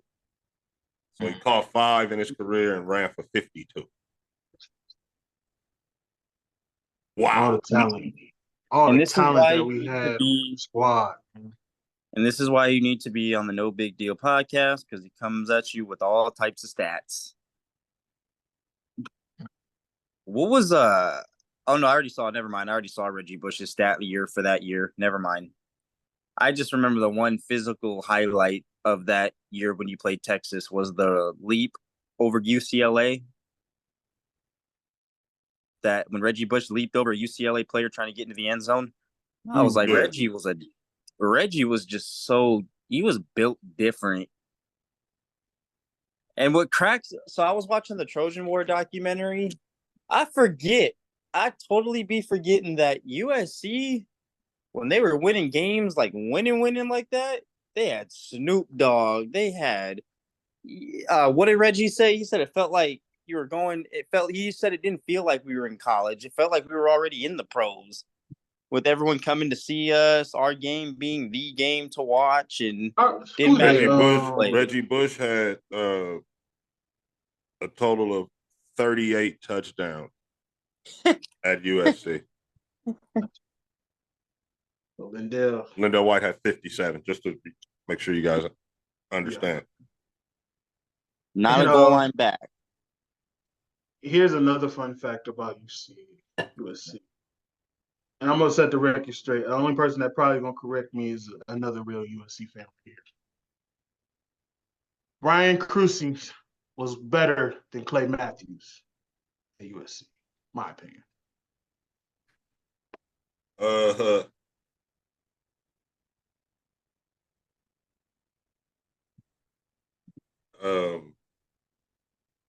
Just hold on. As a sidebar, Reggie ran for 1,700 and Lindell ran for 1,300. In my book, that equals 3,000 rushing yards in 1 year. In 2005, which is insane. But all right, anyway. So now that's insane. Hold on. Yeah. Marinate on that, y'all. The best running game. I'm telling y'all, the best running game. 2 guys. 3,000. Mr. Allen was there. I tell you. Cushing being better than Clay at USC. Cushing. Damn. Cushing. Brian, is that he was nuts, bro. He was crazy. That dude, I think, he got drafted by Houston, correct? Texans? Yeah, he got drafted by Houston. I still remember him for hitting his own head the against the helmet. The only reason why I say that, Ragu, is because he was way better at covering than Clay, and he still made plays. You know, I don't take nothing from Matthews, but I just felt like making play, he was still a good playmaker. I'm going to tell you, I probably would be able to answer quicker, but Cushing is one of the guys that Vince ran around on that last play, bro, and I will never forget how slow Vince made him look, along with Frosty Rucker, 2 guys that ended up playing in the league a long time. Cushing, but at USC, and I'm also, their pro careers are like blended in my mind too, Marv. But your question is at USC though, because I think no question Clay was the better pro. Would you agree? Yeah, Clay was way better pro. Okay, but I'm saying at USC, I think Brian was way better. I remember Brian getting on the field early, right? Freshman year. Yep. I give Cushing the nod as a Trojan. You're probably right on that. But as the pro, Clay was the better professional player. Didn't because get hurt he as came much. into Green Bay on a different level. Yeah. Oh yeah, most definitely. And your boy, another old state. Shout out to AJ Hawk. AJ Hawk. That was damn. That's who was the linebackers at the same time at Green Bay. Oh, that's why they won the Super Bowl. You ain't have to bring that shit up though. Damn. My bad, Coop, but yeah, all right, I see. Didn't the Packers win that too? 31-25? Shut up, Dre. I see, bro. Damn, yeah, they had a couple. Is that a formula? That might be a formula. That hurt. That hurt. And that was off Mike Tomlin's play calling, correct? Mm-hmm. Yeah. Okay, I just want to make sure before I jump into that. My boy Spillane was talking about Roquan is the one that got Patrick Queen playing to that next level. No. Do you agree with that? Disagree. You feel like who was holding already it down balling before Roquan came over from the Bears? Who was holding it down over there before you rode to the Baltimore City, brother? Hey, but you don't find it interesting that Roquan is there and Queen?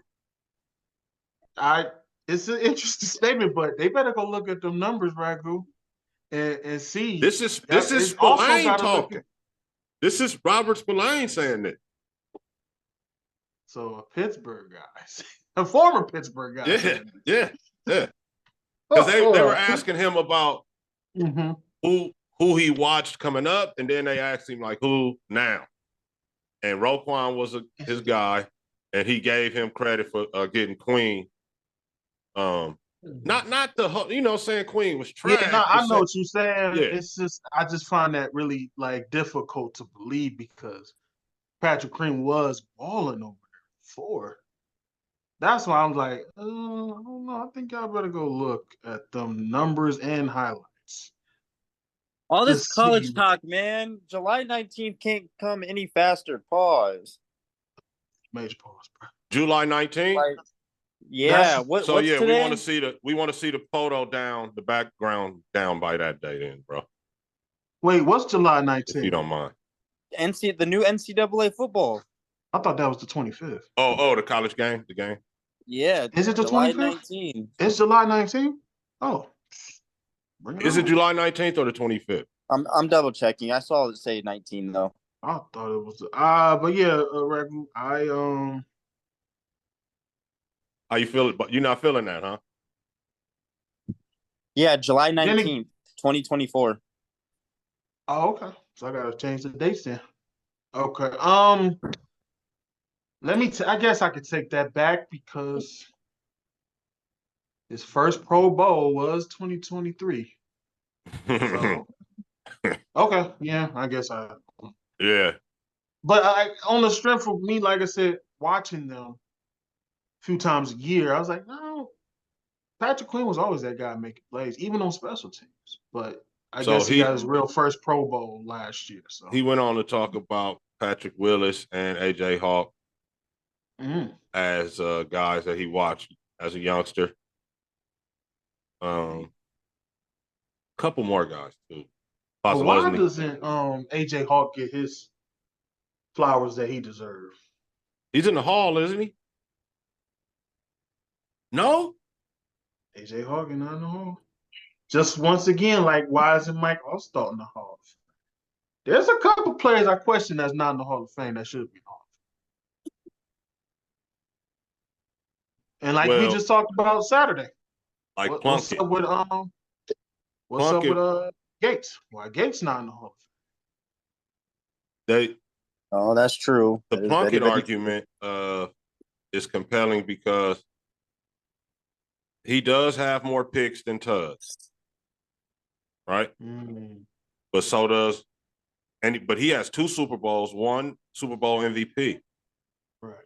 Joe Willie, Namath, has more picks than Tubbs and 1 Super Bowl, and he's in. Is it some tallness going on? His game, his that guaranteed victory, right? When they won and all that solidified the league from what everybody says at the time. That made it now, okay, we have a league. Before that, Green Bay was dominating and the NFL was kind of, beating the AFL at the end of the year in that Super Bowl game, and it wasn't considered fair or whatever. And then when Namath and the Jets did what they did, it solidified, okay, now we got a league. So that game was an iconic game, an iconic victory. And I think that's what the Hall of Fame voters got caught up in with Joe Willie. And don't get me wrong, man, Joe Willie, I want to say was one of the first guys threw for 3 Gs in a season back then. So he was slinging a rock, but he had a bunch of picks too, bro, and one bowl. And then Plunkett just comes along, wins 2 bowls, and has just a few more picks than Tuds, and they won't put him in. A few more picks than Tuds? A few more picks? Don't Jimmy got like 164? He got a lot. Like damn near 200 picks? Yeah. He got a lot. That's a lot, bro. Yeah. But also, I think what they doing is looking at the resume. You also were, like you said, 2-time Super Bowl MVP. One MVP. I think you have a comeback. You got a comeback player in 1980. Yep. A Rookie of the Year. I believe so. Or something like that. Yep, I believe so. 1970. And when you were in college, you also was a Heisman Trophy winner. Heisman. Yeah. So that's what I'm saying. You got to look at Jim's resume. He got a good resume. So that's probably another reason why he's. So you know how they do the Raider guys? They wait till they pass away and then they say, okay, and then put him in the Hall of Fame. Yeah, that's. But wait, ain't Jim Plunkett's still alive? Ain't he? Yeah. That's what I'm saying. They just waiting. Because they waited till Stabler passed away to put him in, didn't they? And Cliff Branch. Oh, sad. The Cliff Branch. Yeah, they waited. Yeah, Snake passed away. Yeah, and Snake kind of was obvious. I don't know what that was. He was a Hall of Fame player, bro. So look, check this out, y'all. They did this week on some guys that I follow, some content guys on the Raider tip.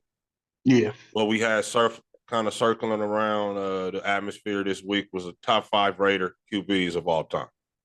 I know you guys are outsiders, but on the outside looking in tip, and I know you only know what you know, right? You can't go back too far, not like us old timers. I would be interested to get you guys' top 5 Raider Qs and a little explanation why. Raider Q. Ooh. Top 5. Start at number 5. Start at number 5. Okay. Oh man, why are you making me work on my own show? All right, you ready? Go for it. You go first, Dre. I can't. I'm ready, Dre. Go ahead. And you said for the Raiders, right? Oakland, LA, Las Vegas, Raiders. All right, so for me, I'm gonna start with number 5. You said start from 5. Okay, so I'm gonna start with George. I'm gonna go with Tom Flores, Rich Gannon, Ken Stabler. Oh wait, no, top 5. I start from my 5. George, Daryl, help me pronounce this one. It's Daryl Lamonica. Yeah, Lamonica. There you go. Thank you. Daryl Lamonica. Why is he number 5? So hold on. Let me stop you, Dre. You got Lamonica at number 5?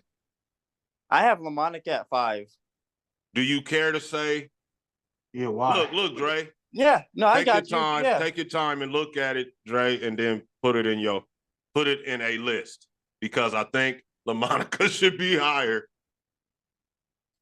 This man. I'm gonna give you a hint. There's not 4 guys better than LaMonica. LaMonica, yeah, he has 184 tutties.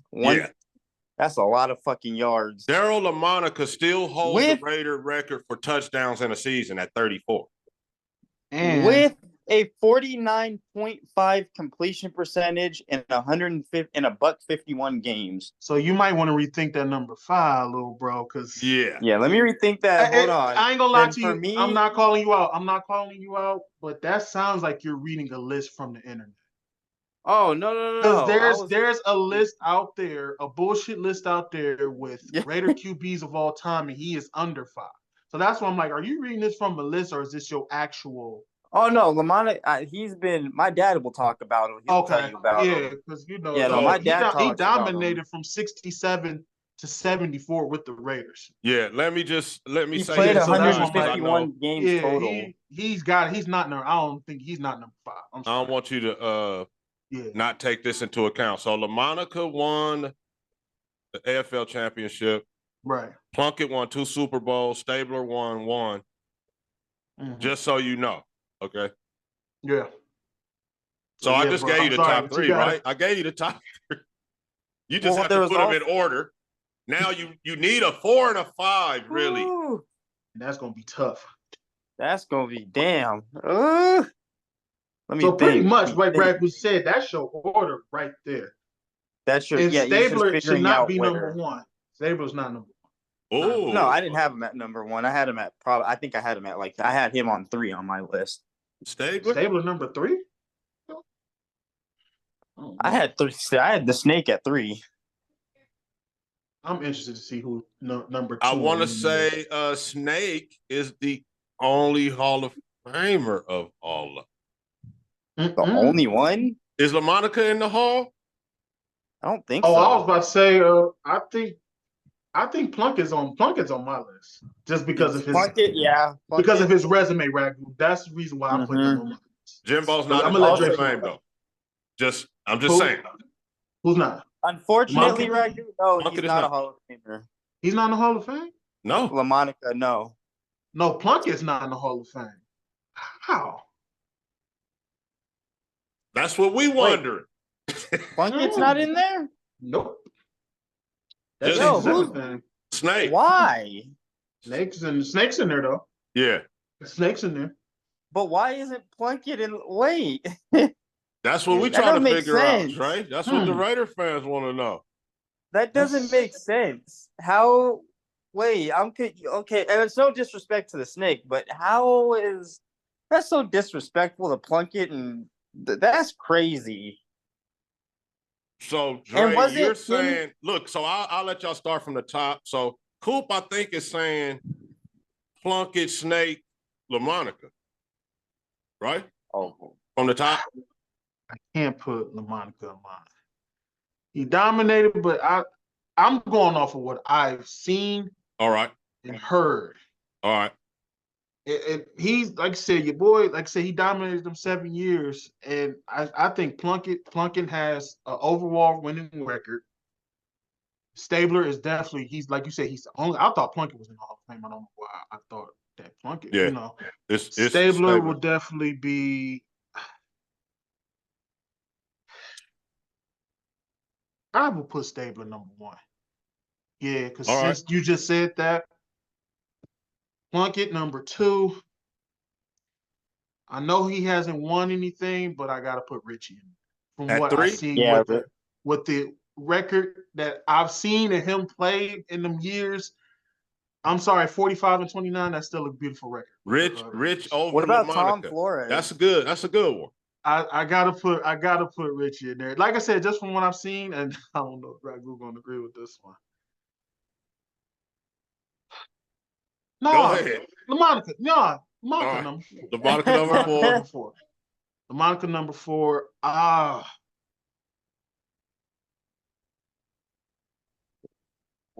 don't. I'm gonna come back to you. Hey, cool. Hold on. I'm gonna come back to you because I want you to influence Dre.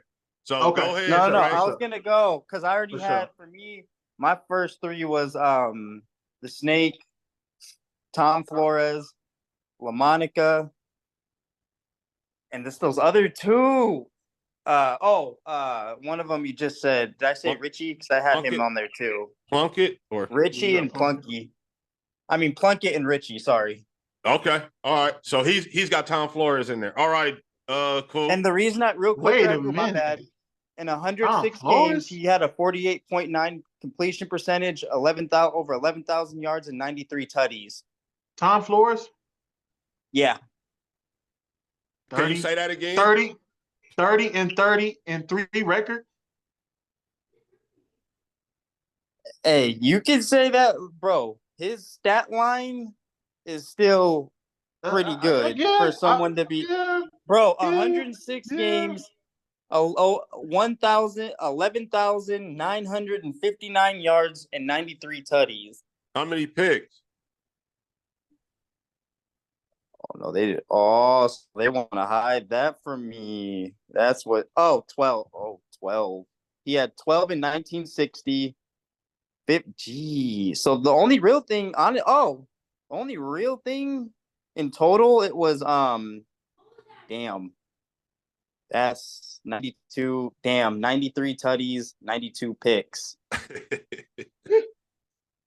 They didn't show me the pick stat, but from the highlights Chef. that All I've right, Chef. seen, Number 5, Chef. So you said damn, Stabler. You said Plunkett. You said Rich. You said Darryl. One more. I gotta go with the 90s QB, Mr. Jeff. Hostetler? Yes. Oh, damn. Jeff. Marv went way back. Jeff was a cool quarterback. I don't care what nobody say, man. Ragu, you could speak for me. Jeff was a playoff quarterback. Most definitely. 11,000 yards with the Raiders. That's interesting. Still a record. I think he still had a winning record. If I'm not quite sure, I'm phone data, so I can't. So if you guys are looking at any list, there's a guy that's all over the list at the top, and you guys said fuck that. I'm not putting no Derek Carr. Does it start with a who? Derek Carr is on pretty much majority of a top Raiders quarterback of all time, which I disagree with, and I have arguments for that. We can go to court anytime, any place. What? Why? Hold on. But here's the thing, Rick. Is he number 6 even? Cool. I'm not familiar. I'm familiar with a few lists. Some have him in the top 5, which I don't know why. I'm saying you. Is he that Raiders next list? One? No.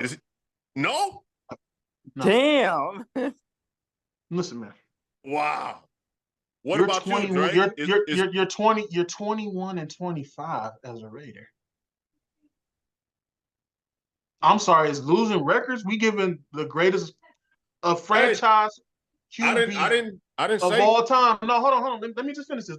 I didn't say what requirement. That's up to you. Yeah. It's like I said, you guys, not you, because you didn't make the list. I'm saying as a greatest quarterback of all time in the franchise, you guys are going to put this guy on the list because of one playoff win? He doesn't have any. Oh, excuse me. Of almost MVP season? That's about it. Yeah. That's it. With no playoff wins, like you just said, and a losing record. And you guys, whoever make those Raiders list and stuff, you guys are going to put him in the top 10, disrespecting Rich Gannon, who actually went to a Super Bowl and has a winning record with the Raiders. If anyone has him over Gannon as a Raider quarterback, you should be banned from watching football. Yeah, you should be. I'm sorry, Darryl is over him. Yeah. Oh, I put George Bland over. I was just about to say George Bland. That man. I put George Bland over. I was just about to say that. So Bland, he has impressive numbers though. He has impressive Blanda over Carr as well. So Blanda is number 6 on both of you guys' list. You would say. And that sounds like a petty reach, Ragu, but yes, I would put him in. All right, so the question becomes, Dre, Coop, you had Hostetler. So where would you put Hostetler, Dre? Is Carr above Hostetler for you? You said is Carr above Hostetler for me? Yeah. I know you're a little young. This is reaching back to Yeah, nah. Yeah, just that one I'm a little, but no, I'm glad you brought that up. But this man, because Coop is killing me. He's pushed him all the way down past Hosteller, Blanda. The only thing that gets me what with you gonna say Hosteller, next? Coop, Jason Campbell. the only I would thing, say Mark Wilson. Oh, Coop. No, Ragu, come on back. Come on back. He had 71 interceptions to who had 31 interceptions? to 90 Hosteller. Mm-hmm. Yeah, 71 picks and 94 tutties. I'm sorry. Hold on. Wait a minute. Once again, did Mark Wilson not play 50 games and still was 31-19? I'm sorry. Did he not? Coop, like those I said, teams. I got arguments. The talent on those teams, though, Coop, were. Bro, those was the real Raider team back then that he was playing on. So y'all can't. So once again, he had the support system again, but you can't put Mark Wilson above Derek Carr. Oh man, I would never even think of doing that. You just pretty much said it, OG. You can't put Mark Wilson.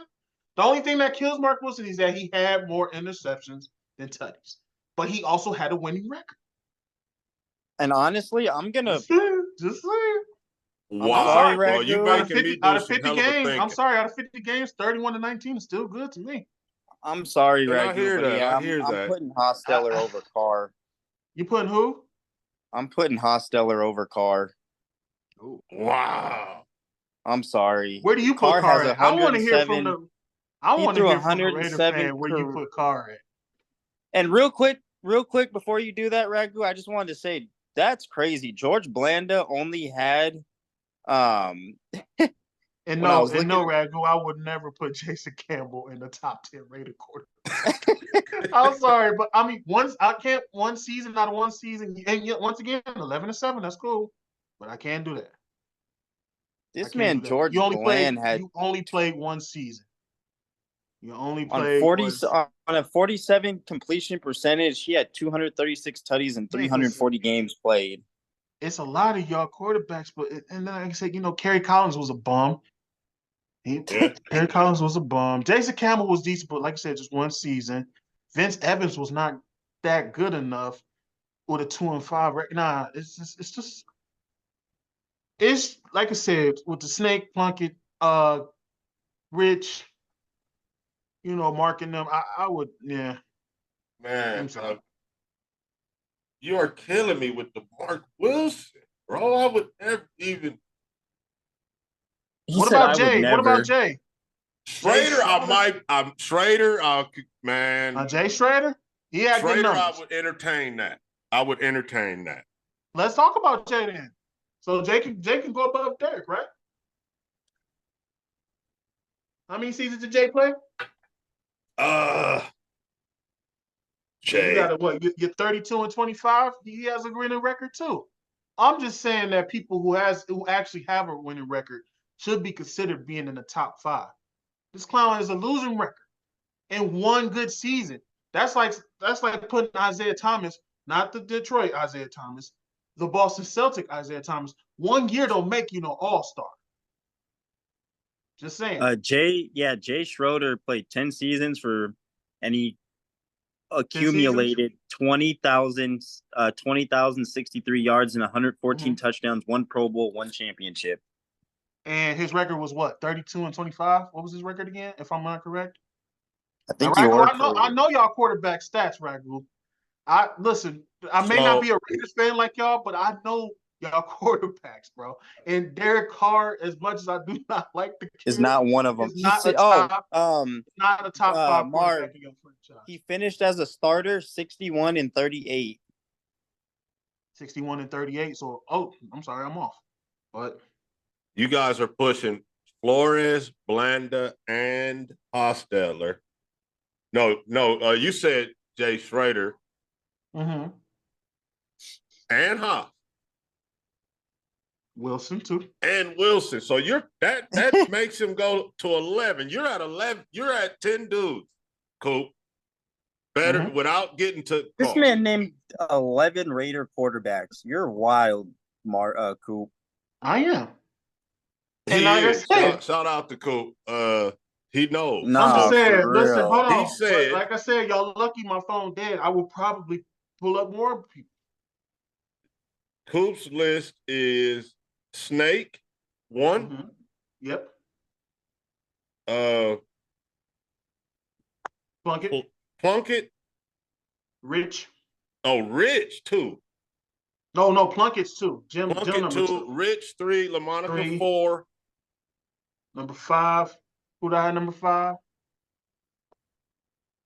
Like I said, it's not Carr. You had Hosteller. Didn't you? Hosteller. Mm-hmm. And then who else after Hosteller? I think Jay Schrader or Blanda. You Blanda, said somebody? Blanda? Yeah. Blanda after Haas. I know I just argued with Dre. But here's the thing. I just argued with Dre about Flores. I could put Flores over Carr. And then you said Wilson. Yeah. Wilson. And Jay. So, yeah. Where do you rank Derek Carr? I'm curious because after his ACL tear, he just kind of he was popping that season, then got hurt. All right. Yeah, like I said, the leg injury did stop him. I give him that. But I got some time in on you guys, right? Pause. So, yes, sir. And thanks for answering. Thanks for engaging me on that. Sir. I've seen everybody you guys mentioned except for Blanda and LaMonica. Yeah, except for Blanda and LaMonica. So I seen Jay Schrader. I seen Mark Wilson. Mark Wilson was actually the quarterback when I became a Raider fan. Mm-hmm. Very interesting right there. That's a very key point right there.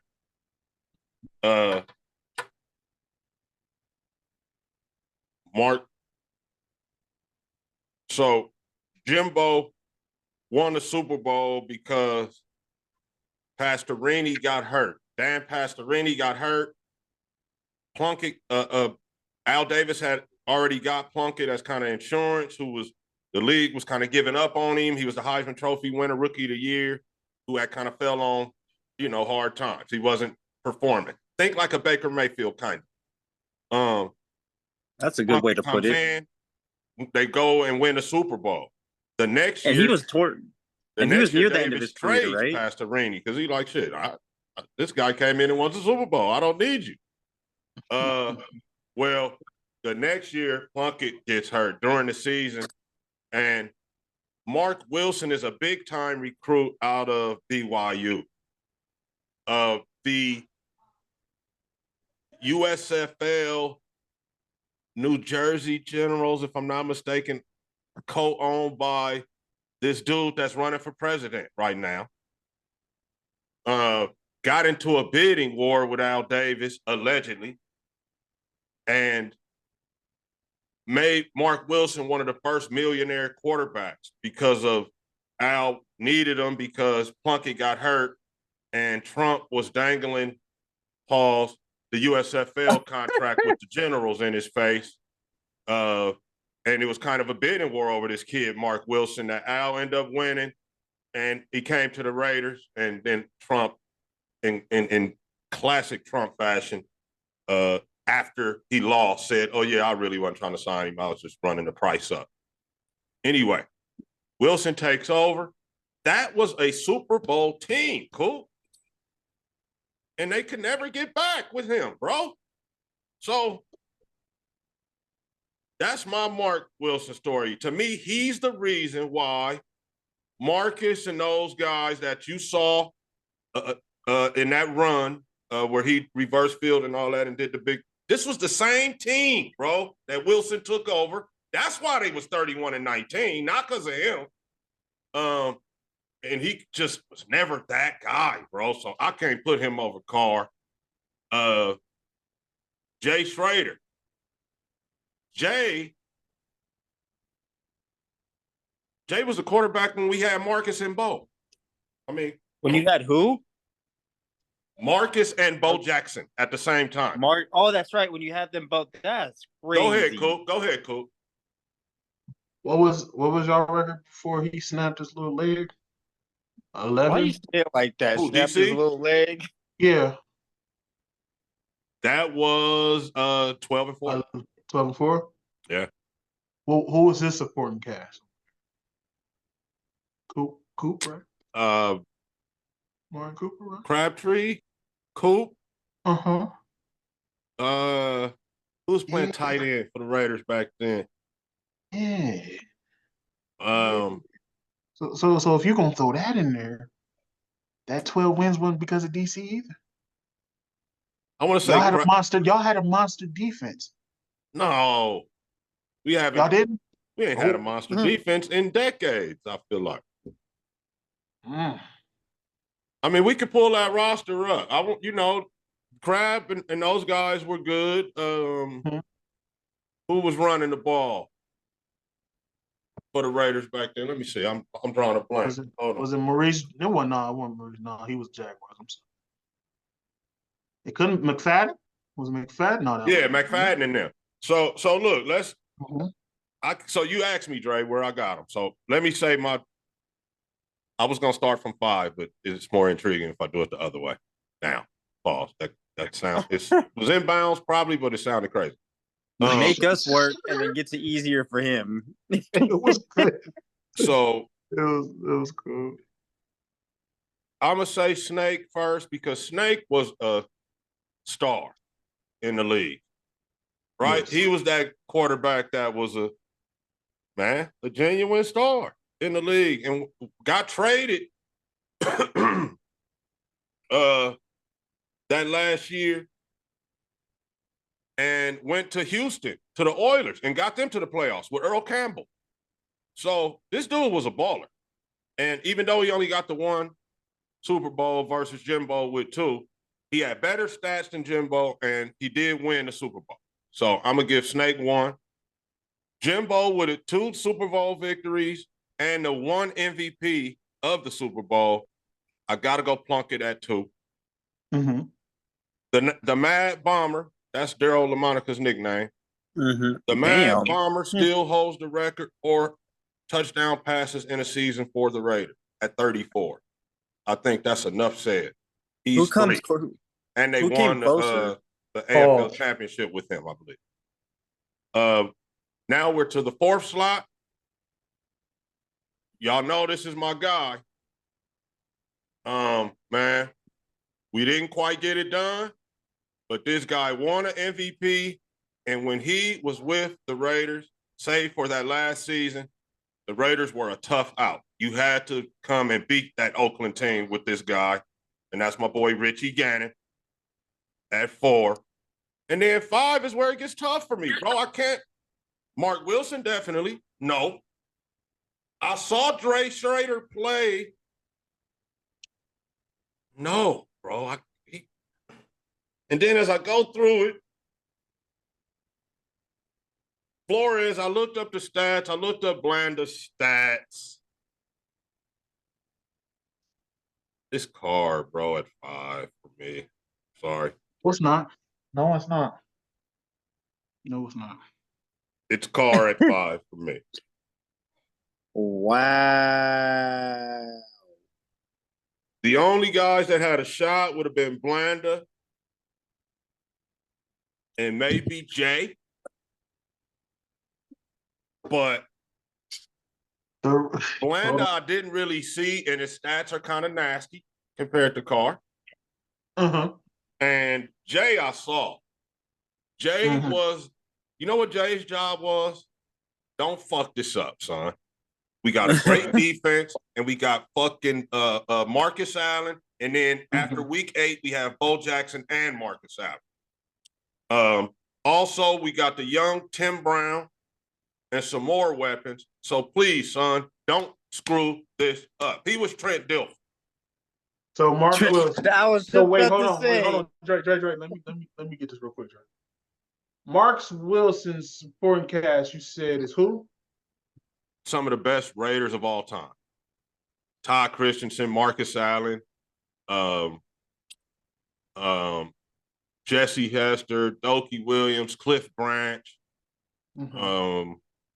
Just guys, bro, all over the field. And then the defense was star-studded. Howie Long, Lester Hayes, Mike Haynes. What about Lyle? Matt Millen. just guys. Some of the best Raider teams of all time. Mark Wilson played on. So if I'm getting this right, 2016 was the 12-4 season, right? Yes, sir. Yeah. So at the prime, Coop, Crabtree, Khalil Mack, Bruce Irving, all them people. So Derek Carr don't get that same treatment as Mack, who actually has a winning record. I'm just saying. These guys that, and I know the enough time hasn't passed by yet, but these dudes are gold jacket guys, bro. The Cliff Branches and the Marcus Allens. I get that, OG. I get it. But so you're not telling me Khalil ain't gonna be a gold jacket one day? Yeah, we can say we can speculate. But yeah, I'll say yeah.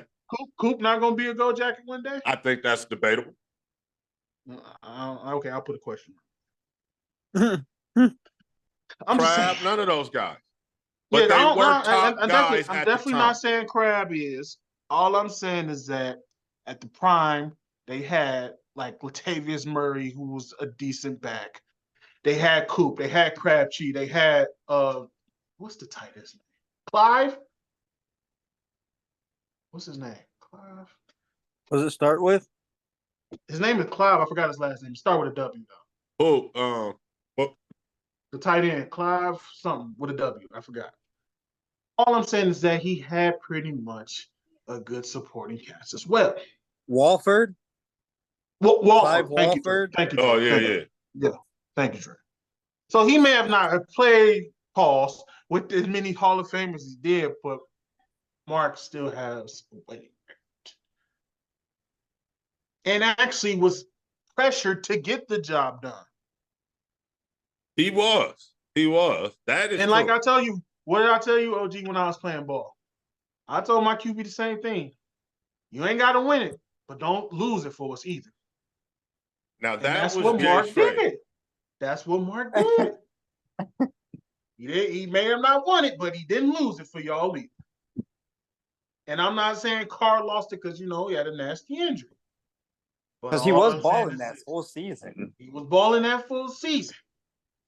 But, hey, all I'm saying is this, like I said. Life happens. Mark has winning record. And I don't think Carr ever really recovered fully from that injury. Yeah, Carr didn't fully recover. Mentally or nothing in the playoffs. Mentally and physically. Because when was the last time y'all went back? 2021? To the playoffs? Yeah. And lost. And what was your record that year? 10-7. 10-7. 10-7. And struggled.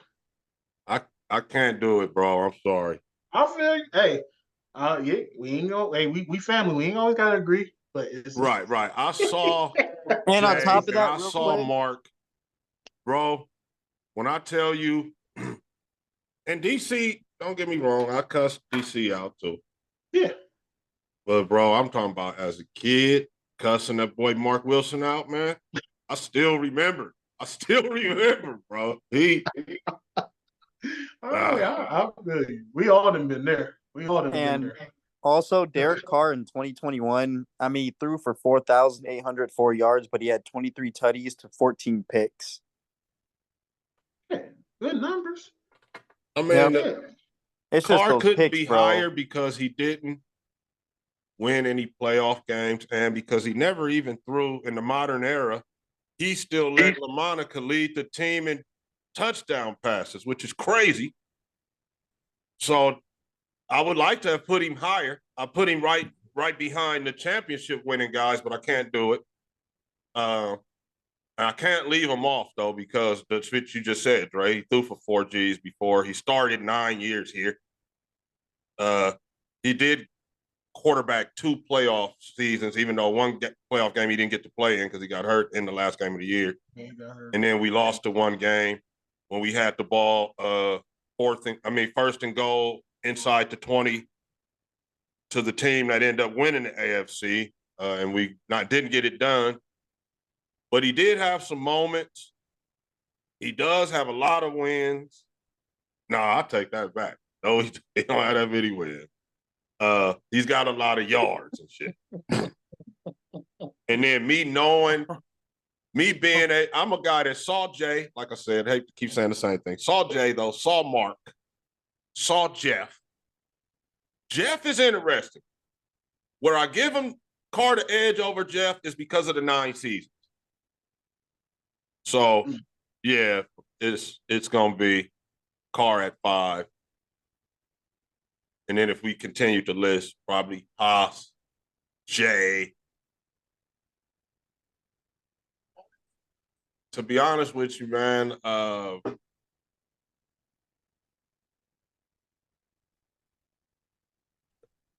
not Mark Wilson, bro.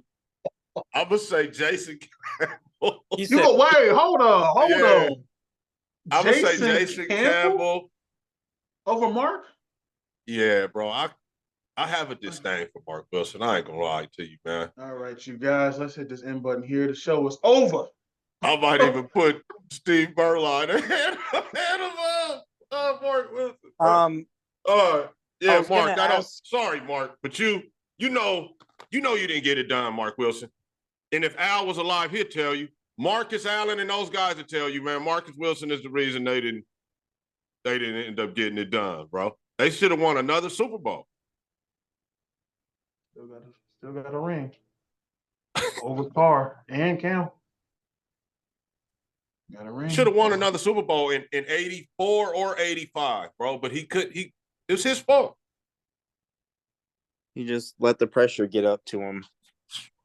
We should have played the Bears, not New England. Remember, you guys got throttled by the Bears, Paul? That should have been us. Pressure. Under pressure.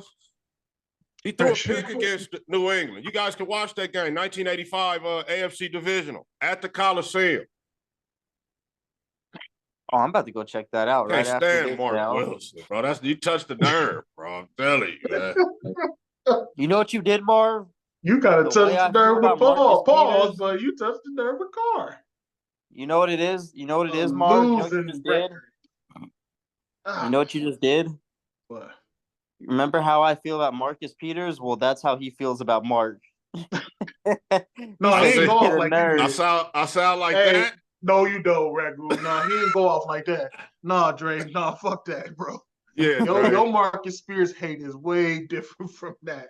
He just did. Nah, bro. You can't. Yeah, Dre, I agree. You can't compare that, bro. Oh, no. You and Marcus Peters, that's something else. That's some personal shit, like, between y'all two. So, no. And I'm not even going to say his name no more because I don't want you going off. So, no, you good. I already said I'm straight now. I got all I need to say on that last show. Yeah, you said it a few shows, so it's all good. But I do want to. I will say. I do want to backtrack one thing though. Just not everything. No, I still feel how I feel. I just want to say though, I did look at his early. Just gonna say, I did look at his earlier career stats, and injuries did kind of derail him. But outside of that, that's all I'm gonna give him. Yeah. I mean, like I said, he got some good numbers, but still. Now, what was you saying, Ragu? Hold on. You know, there's an argument for Jay. I feel like there definitely is. There's an argument for Jay Schrader. But Carr? So Carr being over Jay Schrader, I'll give you that at 5. Based on postseason record. It's just that you said Jason Campbell over Mark. One season with your team, bro. Like, and I get it. What, 11-7 Campbell was? Yeah, right? I know we went 8-8 and beat everybody in our division that one year. With he got hurt the following Hugh Jackson. year. Yeah, he did. He got hurt. Hugh Jackson was our coach. It's the year Al passed away. Then we ended up getting Carson Palmer at the end because Campbell got hurt. I forgot about that. Oh, yeah. Can't forget about Carson Palmer. There's an argument for Jay Schrader. He did, and Haas. So, yeah, there's an argument right there for them 5. So, you wouldn't put them, neither one of them, even though you just said there's an argument, above Carr. And like I said, I don't hate the kid. I don't. He was a good quarterback at Fresno. But I just don't think he was, huh? Keyword at first. You know what, man? He fooled us. I'm just saying, OG, I just can't put a guy with the losing record in the greatest conversation of a franchise. He's like, I just can't do it. Yeah, that's just me. That's just me. And like I said, love you. But we're gonna have to disagree to agree. I just can't do it. That's just not me. 200. And I was pushing. Like I said, I kind of did a goofy boo. I was pulling. So look, Wilson, 77 touchdowns, 86 picks. Come on, Coop. I know. And I was afraid you was gonna bring that up. Come on, Coop. So Jay with his one playoff victory and his 10,000 yards, 66 tuds and 62 picks. Legitimate argument. Jeff with his 11,000 yards, 69 and 49. Legitimate arguments there. Carr, 217 touchdowns and 99 picks, 35,000 yards. With 0 playoff wins. Right. With disappointment and heartache to you guys. So he's got an 18 touchdown to interception ratio, plus 18. Haas is plus 20. Jay is plus 4. Jay and Jeff won playoff games.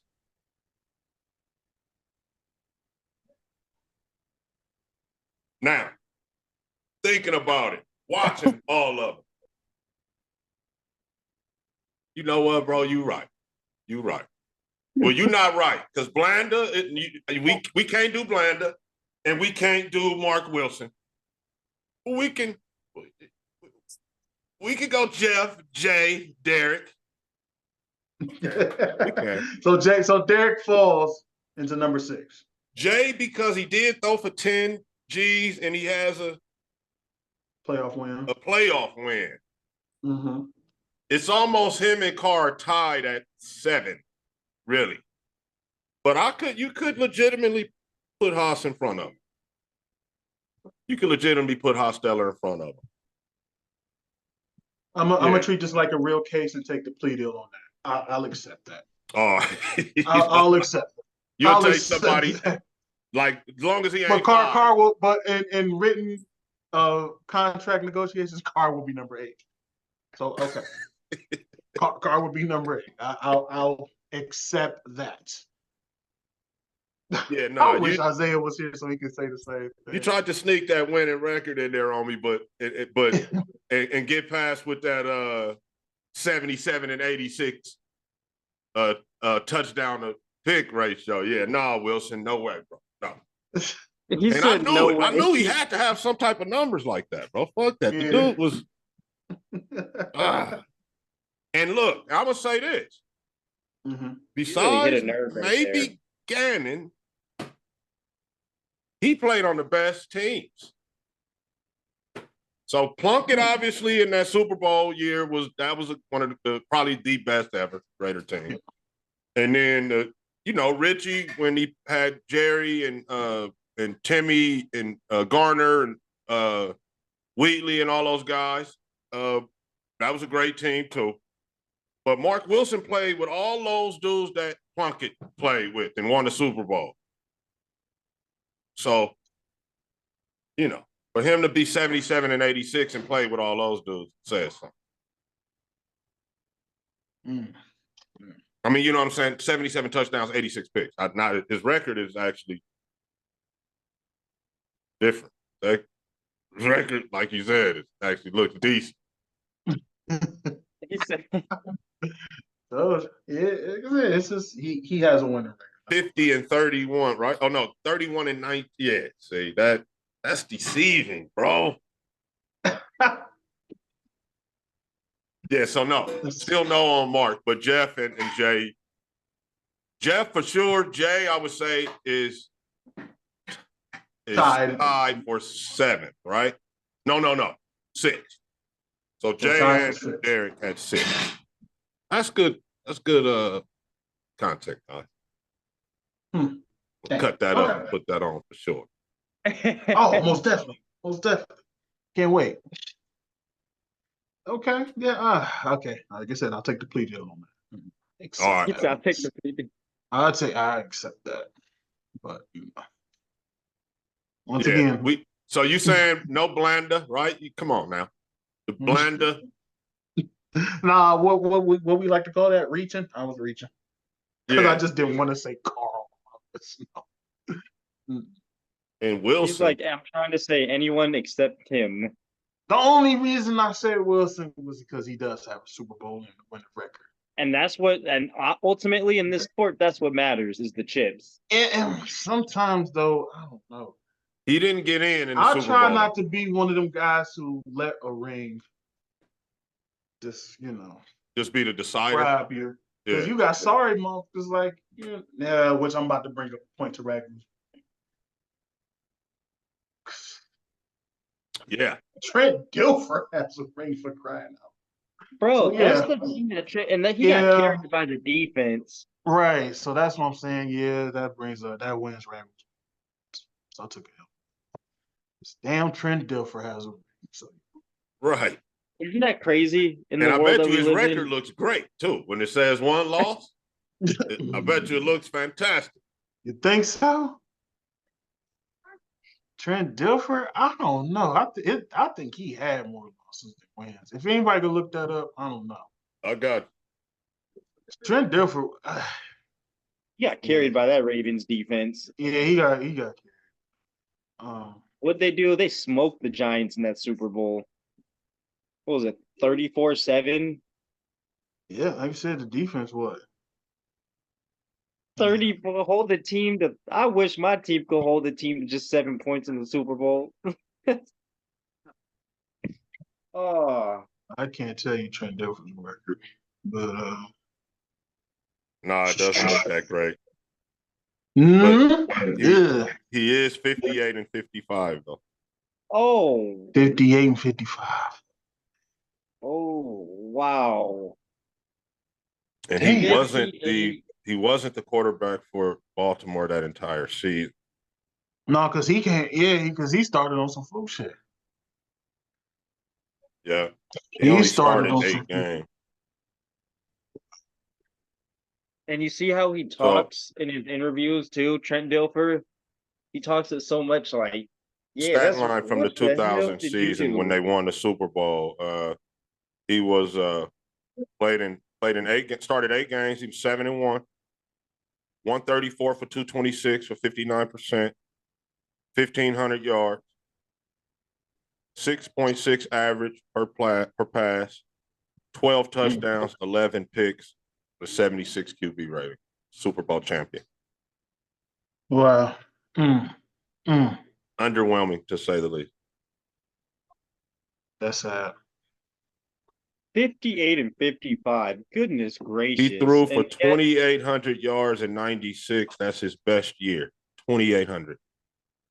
How many interceptions? That year he had 19 with 12 picks. With 12 tuds. Oh my God. He is a career 113. He's not in the Hall of Fame, 129 touchdowns. 113 touchdowns, 129 picks. You better not be nowhere near anybody's Hall of Fame. Okay, so I was going to say, if they have him in there, then why the fuck isn't Plunk getting them in there? 113 picks, 113 tuds, 129 picks. Yeah, Plunk had a way better career. The only reason why they probably don't, I don't know why they're not putting Plunk in there.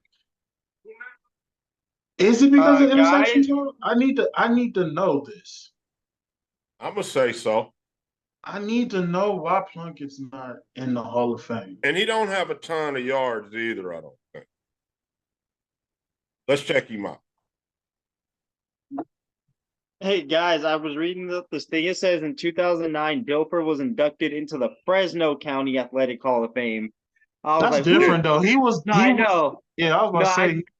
I just nice saw Hall of Fresno Fame. State. I was like, hell no. Yeah, he was nice at Fresno, but not But no. NFL, hell no. And he has a chip. Plunkett is a career 72 and 72. One loss. He is a 164 tud, 198 picks guy. So I was almost close. I said 200. Okay, yeah. I was close.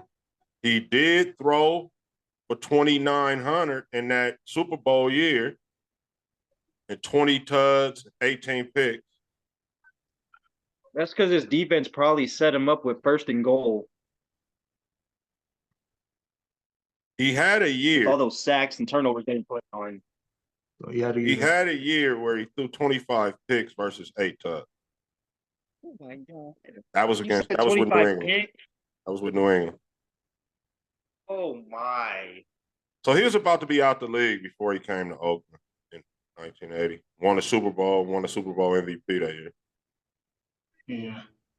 Started 11 games, went 9-2, 2,300 yards, 18 tuds, 16 picks. 72 and 72 career, 25,000 yards, 2 Super Bowls. But let's Joe name it. Man. Hold on.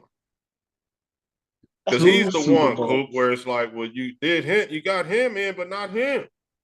Right. And you said Namath's in there?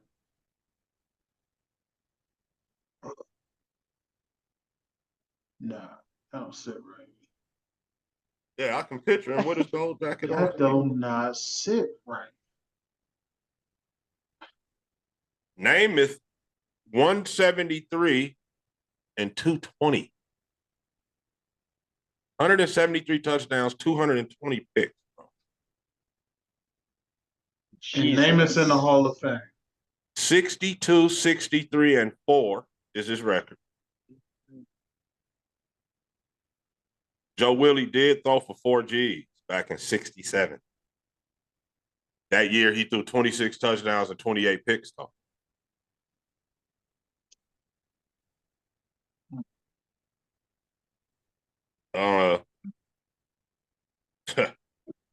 This is crazy, bro. This does not make sense. I'm sorry. 1 Super Bowl. He won an MVP twice. Well, once again. He won MVP twice, though. AFL MVP in 68 and 69. Won a Super Bowl in 68. Led the league in yards 3 times, completion and attempts twice, and picks 4 times. He led the league. I don't know, bro. He got the MVPs, I guess. The MVPs? That's what separates him and Plunkett. Well, once again, it'll still even out because Plunkett has 2 versus that 1. It's like, come on now. What is there a person that handles who gets in the Hall of Fame? Do y'all have a problem with Plunkett that he's not in there? What's the deal? But y'all put Namath in there. He got the Super Bowl MVP. The only thing that saves him is the 4 Gs. Plunkett never led the league in any. I was gonna say he never did lead, huh? Nah. I'm sorry, he led the league with 2 Super Bowls. I'm sorry. This is that bias that's the bias. About. Yeah. Yeah, this is that's what I'm saying. Who's in charge here? Writers, sports writers. Did Plunkett sleep with somebody's wife that we need to know about? It might be a Raider thing. It has to be. Nah, this is crazy. This has to be something now. You guys are just that hateful that you won't even put him in the Hall of Fame. Yeah, it goes to show what type of people you are. Ragu, I know your show is called They Follow from Burners. I don't care where you're following from now. Put Plunkett in the Hall of Fame. Yeah. Before he passes away, too. Let's not be. But you know what's so crazy? I bet you that's when he get in. I hate to say that. I bet you that's when he gets in. Get that man his flowers right now while he can still smell them. Yeah. Cut His the family bullshit. don't want to go to the Hall of Fame. He wants to go. You feel me? Exactly.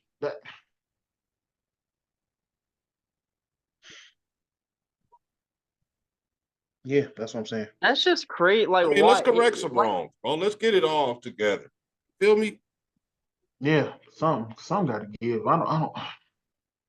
It's just not making sense. You got a guy like Brian Urlacher. No disrespect to anybody. Come on. Who hasn't won anything? But I take no, like I said, Urlacher's a solid player. He was. But I'm sorry. It says Plunkett is the subject of annual debate about whether he belongs in the Pro Football Hall of Fame. Well, I would love to get that person on the show. Arguments for induction focus on his 2 Super Bowl victories and Super Bowl MVP, along with personal challenges he overcame.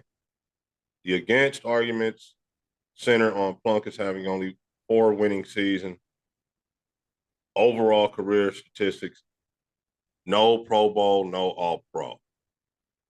And that is something that we do. We do that on this show and on both of these shows, right? Okay, yes, okay. That's it. That's the answer right there. That's the answer right there. Okay, so no pro, Not just because the man has no pro. And not one Pro Bowl team. Okay. Overall losing record, only 4 winning seasons. Still got 1, 2 right there. Okay. Hey, if I'm Plunkett, I got 2 of these. That's it. I got 2 rings. That's it. Yeah. Damn. So that's it. I don't see no Hall of Fame, Ragu. Hey, that was like they threw some shit up in our face right there, huh? Like you motherfuckers, I think the so. main ones be talking about all pro. Yeah. Hey, the person you just read that article from is gonna watch this show. You guys just answered your own fucking question. That's what they gonna say. That's what they gonna say to us. I guarantee. Okay, that explains a lot. Hey, yeah, you know. That explains a lot. Damn. Okay. All right. Hey. Damn. 2 Super Bowls. 1 Super Bowl MVP. Yeah, exactly. Not 1 Pro Bowl. Won the Heisman too. So yeah. And the comeback player of the year. So yeah, that's what I'm saying. Bam. Rookie of the year too. I just don't see what's taking him so fucking. Like Ragu said, that was probably a Raider thing. It's got to be a Raider thing. But it's going to be another sad situation to where the man has to pass away. And it'll probably take another 5 years after he does pass away to get him to the Hall of Fame, which is not fair. So, yeah. Well, the Hall of Fame, if they're following from burners, because they probably are trying to cope up ideas from us, if they are watching, why the fuck is he still not in the Hall of Fame? What's taking you so fucking long? I would like an explanation, even though you probably won't give it one. They said we just answered our own question. Right? Yeah. Yeah, we just answered our own question. Now, if somehow, some way, I know not this year, if next year he gets in the Hall of Fame, then yeah, I'm going to have something to say. Like, y'all definitely saw our show. Somebody saw it. So, man, do something. But like I said, I have a few questions of why a few players is not. So I could do a whole show on that. So most definitely. Did you guys catch any of the draft yesterday? I was trying my best to, Dre, but it felt like everybody was talking about Bronny this, Bronny that. And it kind of took away from the guys who did get drafted in the first round. And I got nothing against Bronny. That's kind of jacked up too. That's very jacked up. Yeah, and I got nothing against Bronny James, but it's just crazy. And it ain't even Bronny's fault either. No, it's not. That poor guy, his dad's gonna be attached to him forever unless he goes out and does something outside the box. And this is why I say when your dad is one of them, you know, and I'm not just saying a guy that played pro hoop. I'm saying your pops is like a Mount Rushmore guy.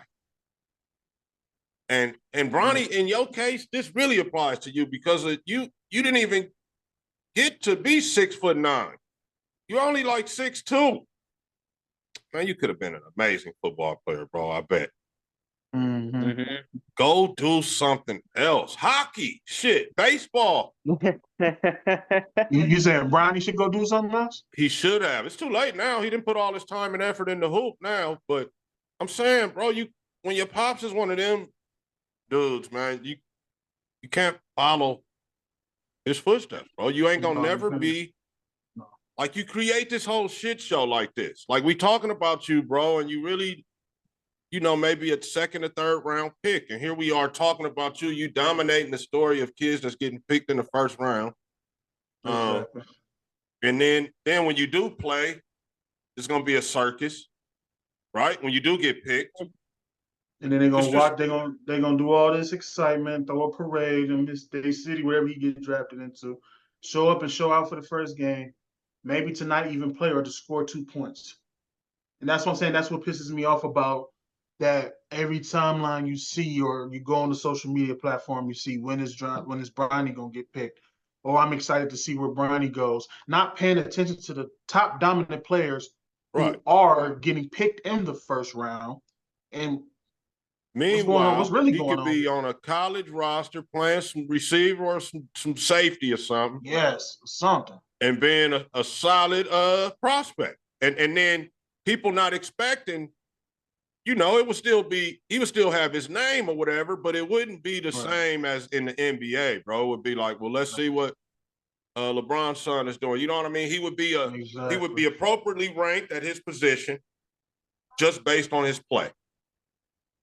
If he would have played football, even baseball, golf, hell, anything, bro.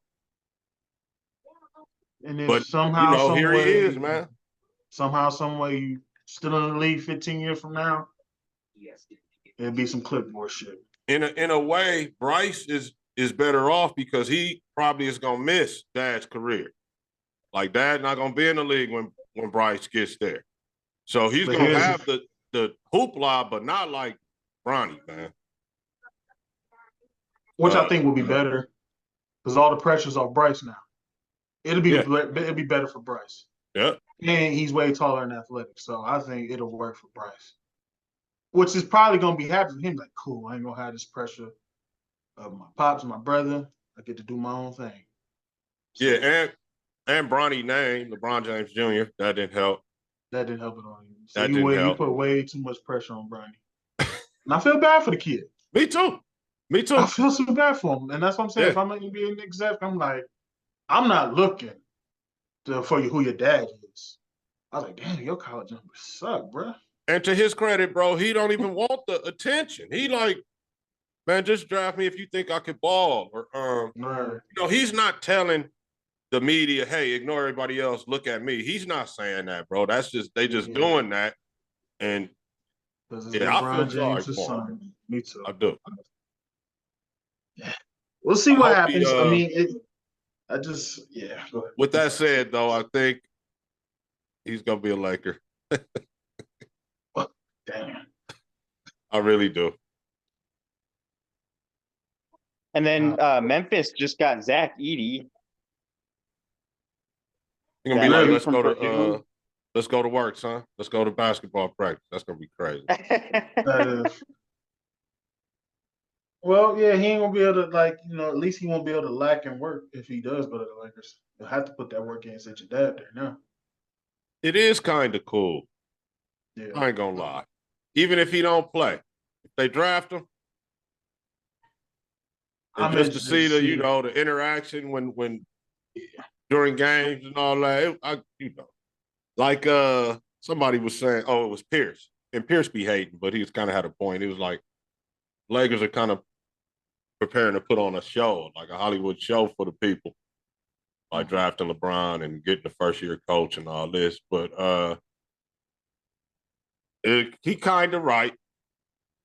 He kind of right. But we can get another big name player, and we can draft Bronny. and our first-year coach can do well, like we've had success with in the not recent past, but before in our history, our rookie coach did very well. So a guy that never coached too. So there's that for the Laker fans. Like us, Coop. Yes, sir. I'm interested to see what's gonna happen. Yeah, it's gonna be wild to see because it's gonna be an interesting for second round. And then it doesn't help too. You know what doesn't help Bronny either is, again, it's not even his fault. He didn't ask for this attention, but what's also hurting him, bro, I'd be looking at like where he does like little interviews and or someone who has a podcast or something says something good, just like not even basketball related, just says, I talked to the dude, he's a good human being. The comments are ferocious, bro, towards him for no reason. It's like, leave, bro. He didn't ask for this. He didn't ask for LeBron to be his dad. He didn't ask to. And doesn't it seem like that's terrible. I don't know who. Like, leave that doesn't it seem alone. like he kind of was forced to play basketball? Another comment said, "Be careful because no, bro.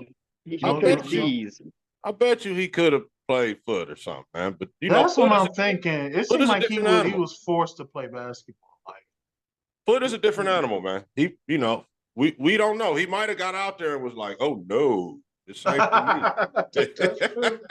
Once you put on them pads and some trauma happened to you, that could change your perspective. I just seen it happen to a few. Me too. I've seen it happen to a few players. Seemed like the body language on him doesn't feel like he doesn't want to be on the court nowhere. It doesn't seem like he doesn't want to play basketball. No. Just saying. Like you saying, just the love of the game is not there. It's just kind of it's not there. I'm doing this because this is what is expected type. Or your dad could be saying something behind closed doors. You don't think Pops was like, hey man, at some point, when he was growing up, like, hey, do you really want this, bro? Or are you just doing this because you think I want it? You don't think LeBron didn't have that discussion? I don't know, because I don't know him personally. Right. I'm gonna say this, right, Goose? Wouldn't you have though? Cool. Any true pops, like you just said? Yeah. Is this what you want, or is this because you trying to follow in my footsteps? I can only speak on real fathers who say that, but like I said, I don't know him personally. Hey, you know what, Chef? We football players, so right. We have to. That question has to be asked pretty much day one in football because of the risk factor of being injured. So maybe in hoop though, you can go without actually addressing that for years. But in football, that's one of the main things. Like, hey, son, look, you really don't want none, man. You know what I'm saying? I'm gonna be disappointed, but I'll get over it. Right. You don't want it's not for the week.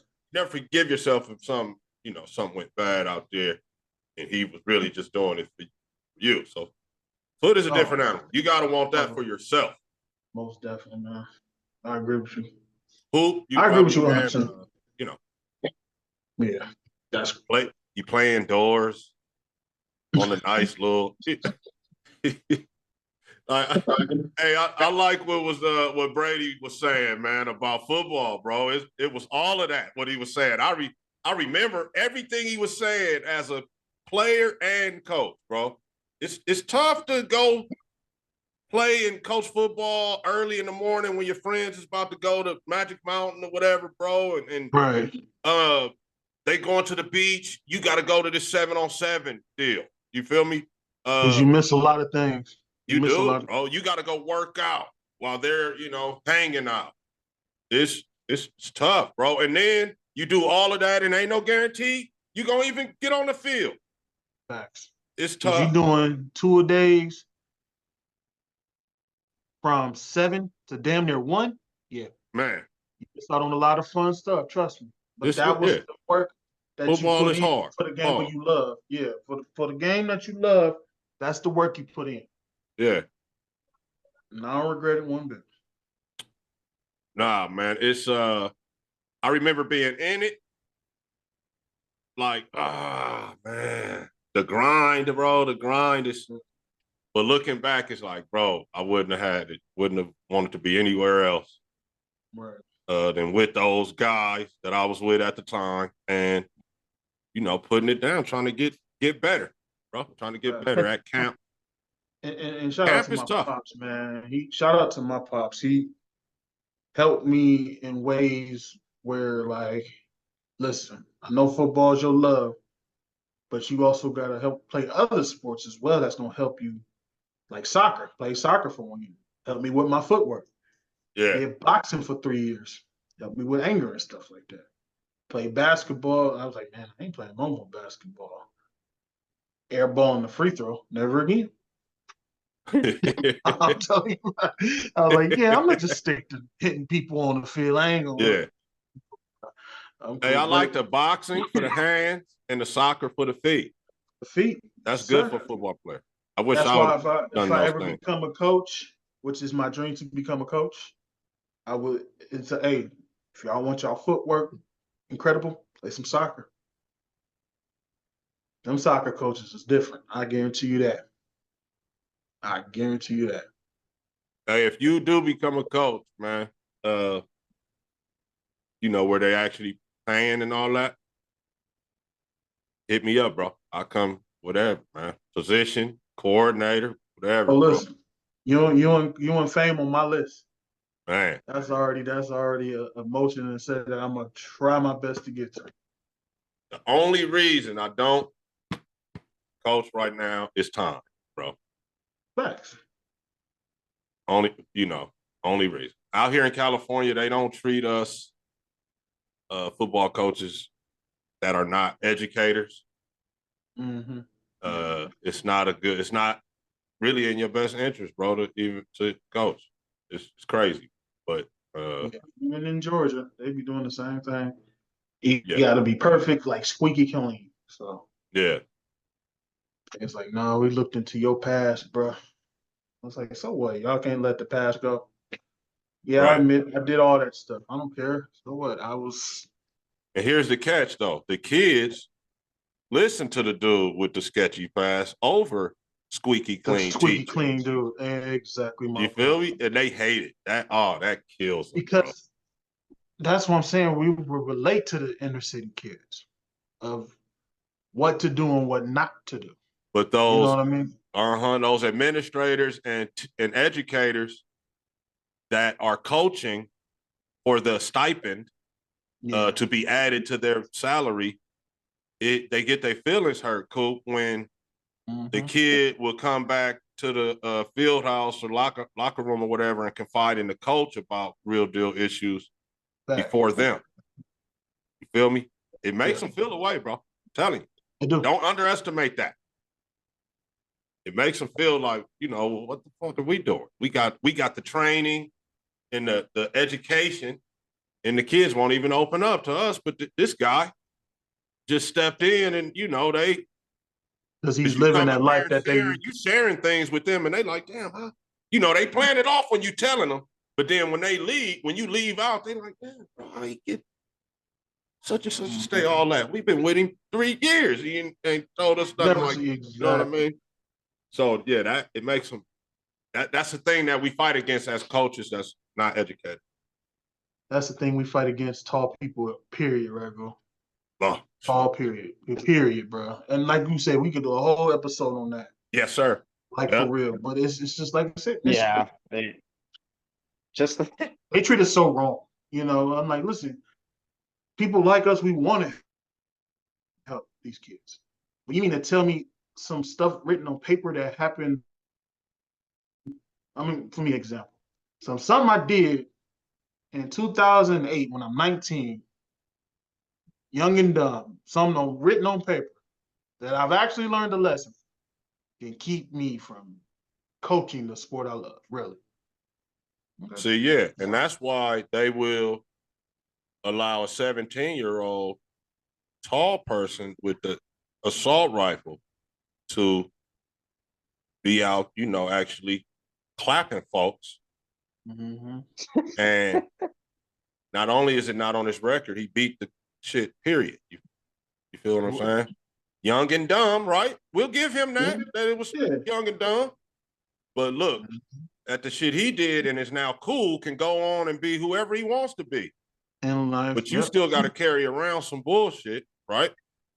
That wasn't nowhere near as heinous as the shit this dude did.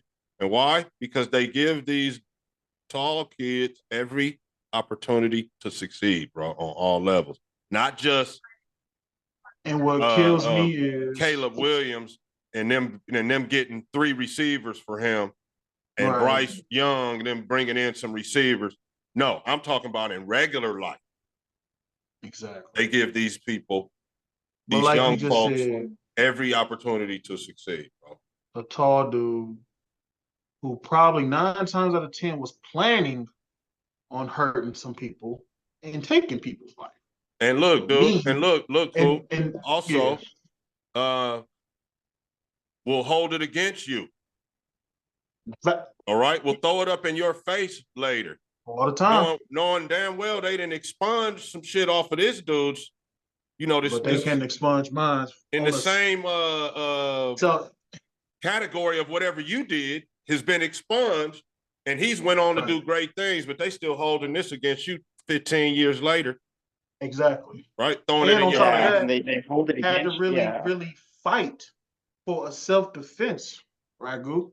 Had to really sit in court and fight for a self-defense. Like, listen, guys, this is why they over-police where we are.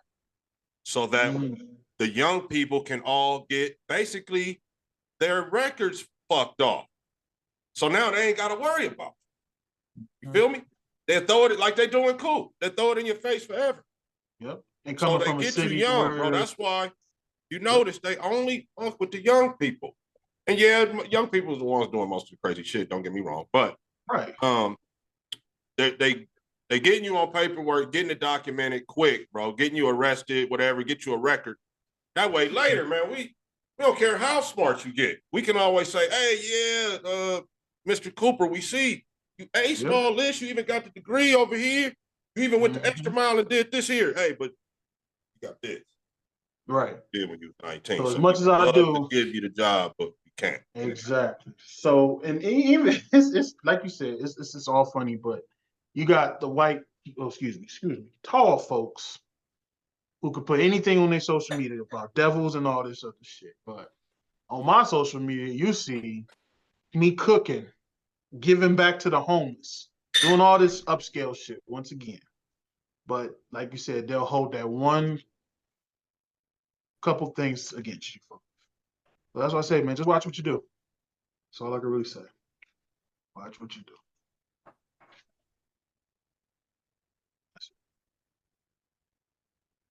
But it's all good. It's all good. It's all good. And I'm excited to see how this NBA draft is going to break down in the next couple of days. Oh, it's going to be fun. Oh, yeah. Right. Because round 2 Bronny to the Lakers. Bronny to the Lakers. It's going to be crazy. Yeah, you know he's going to be like. I hope not. But we'll see. I hope not. But we'll see. Lakers, what about the Connect guy? I like that. I like that. I like that pickup. I can work on it. Yeah. I was about to say, that sounds. I ain't gonna lie, I didn't get to see that much Tennessee hoop. Yeah, I didn't either, but I seen I seen some film, but you know how they could put film together to make somebody look nice. So we'll just see what he does on the court. You know how that is, right? Well, they could put some film together and make a nigga look nice, but we'll see how he actually do.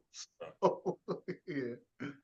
Highlight fans, something we're not. Highlight fans, that's all. Like I said, they can put something together to be decent, but we'll see what happens though. That shit is just nuts. All I know is I'm curious though to see Memphis, the Grizzlies' new acquisition with Zach Edey, that big ass center.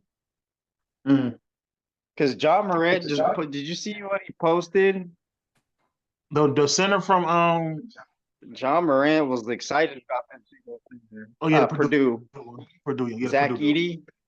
Yeah, I remember. 7-footer. So Where did the UConn center go? Did he go earlier? I didn't see Donovan Clingan up there. Oh, I I gotta think go check, Donovan. but I'm wondering where he's gonna go. Donovan. Wait, hold on. Donovan did get drafted. Portland. Yes. He went to Portland. He went to Portland. Somebody picked 7. I think he went 7th. So yeah. Okay. That's why I'm interested to see them 2 7-footers go at it in the league. Pause. Because that's gonna be like a Yao and Shaq all over again. So I'm interested to see what them 2 and them 2 7-footers play old school center basketball. So that's gonna be a nice matchup between Portland and Memphis. But I'm excited for Edie though. Good kid. I'm very excited for him. Got the raw end of the deal with Purdue, but his teammates didn't help him. But I'm proud of the kid.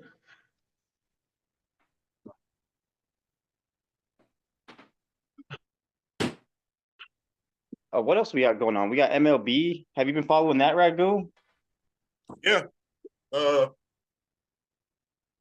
Shohei why he all that fuss was made over him. I will give him that. He is living up.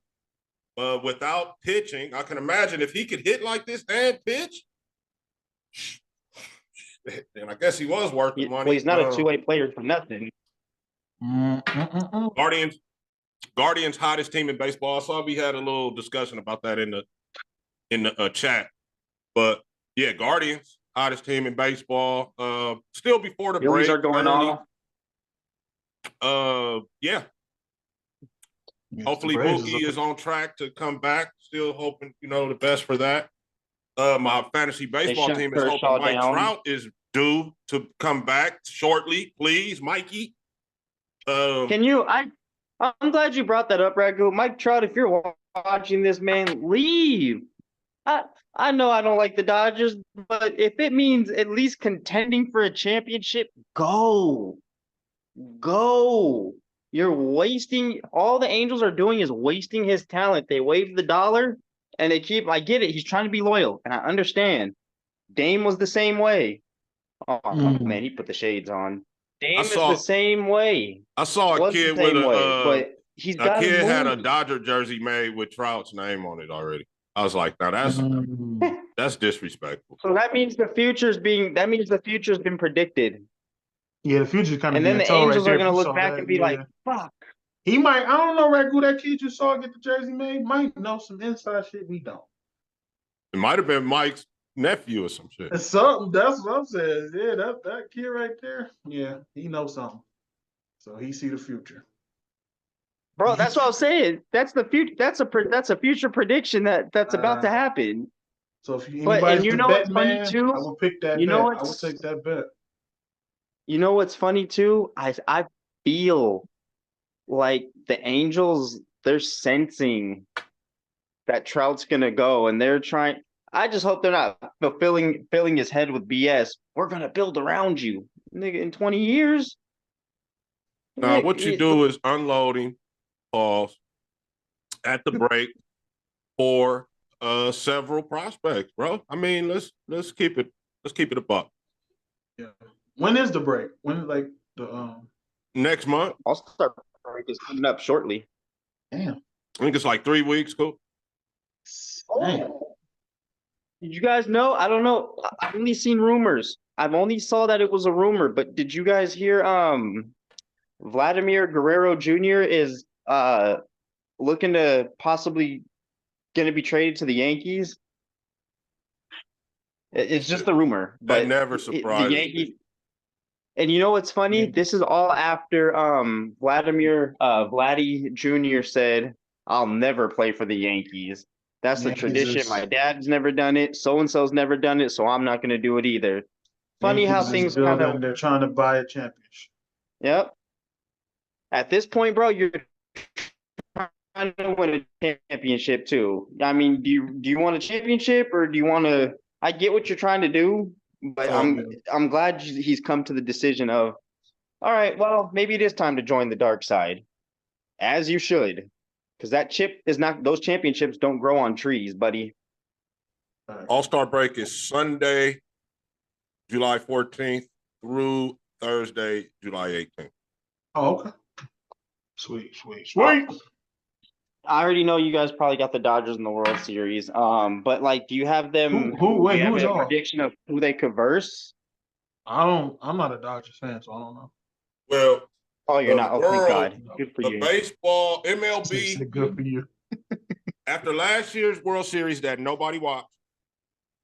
Mm-hmm. No disrespect, Rangers. Nobody watched. Except probably me. Except the people in Texas, right? It was Texas versus Houston. Wasn't that the? Ain't that who played? I think the Astros was in there. Yeah. Yeah. So Texas Rangers versus Houston Astros. Only people in Texas watch. Let's keep it 1,000. I pulled for Houston too. Baseball needs the Yankees Dodgers, bro. They need it. If that happens, it's going 7 games for sure. They need because you got to look at the talent on both sides of the ball. Versus Ohtani, bro. That would be a straight 7-game series, I bet. And look at who they both have on the offensive side. And as a matter of fact, I'm glad you mentioned the Yankees. I was Mets covering is going to the World Series. Mets. Hey, I heard when Mets.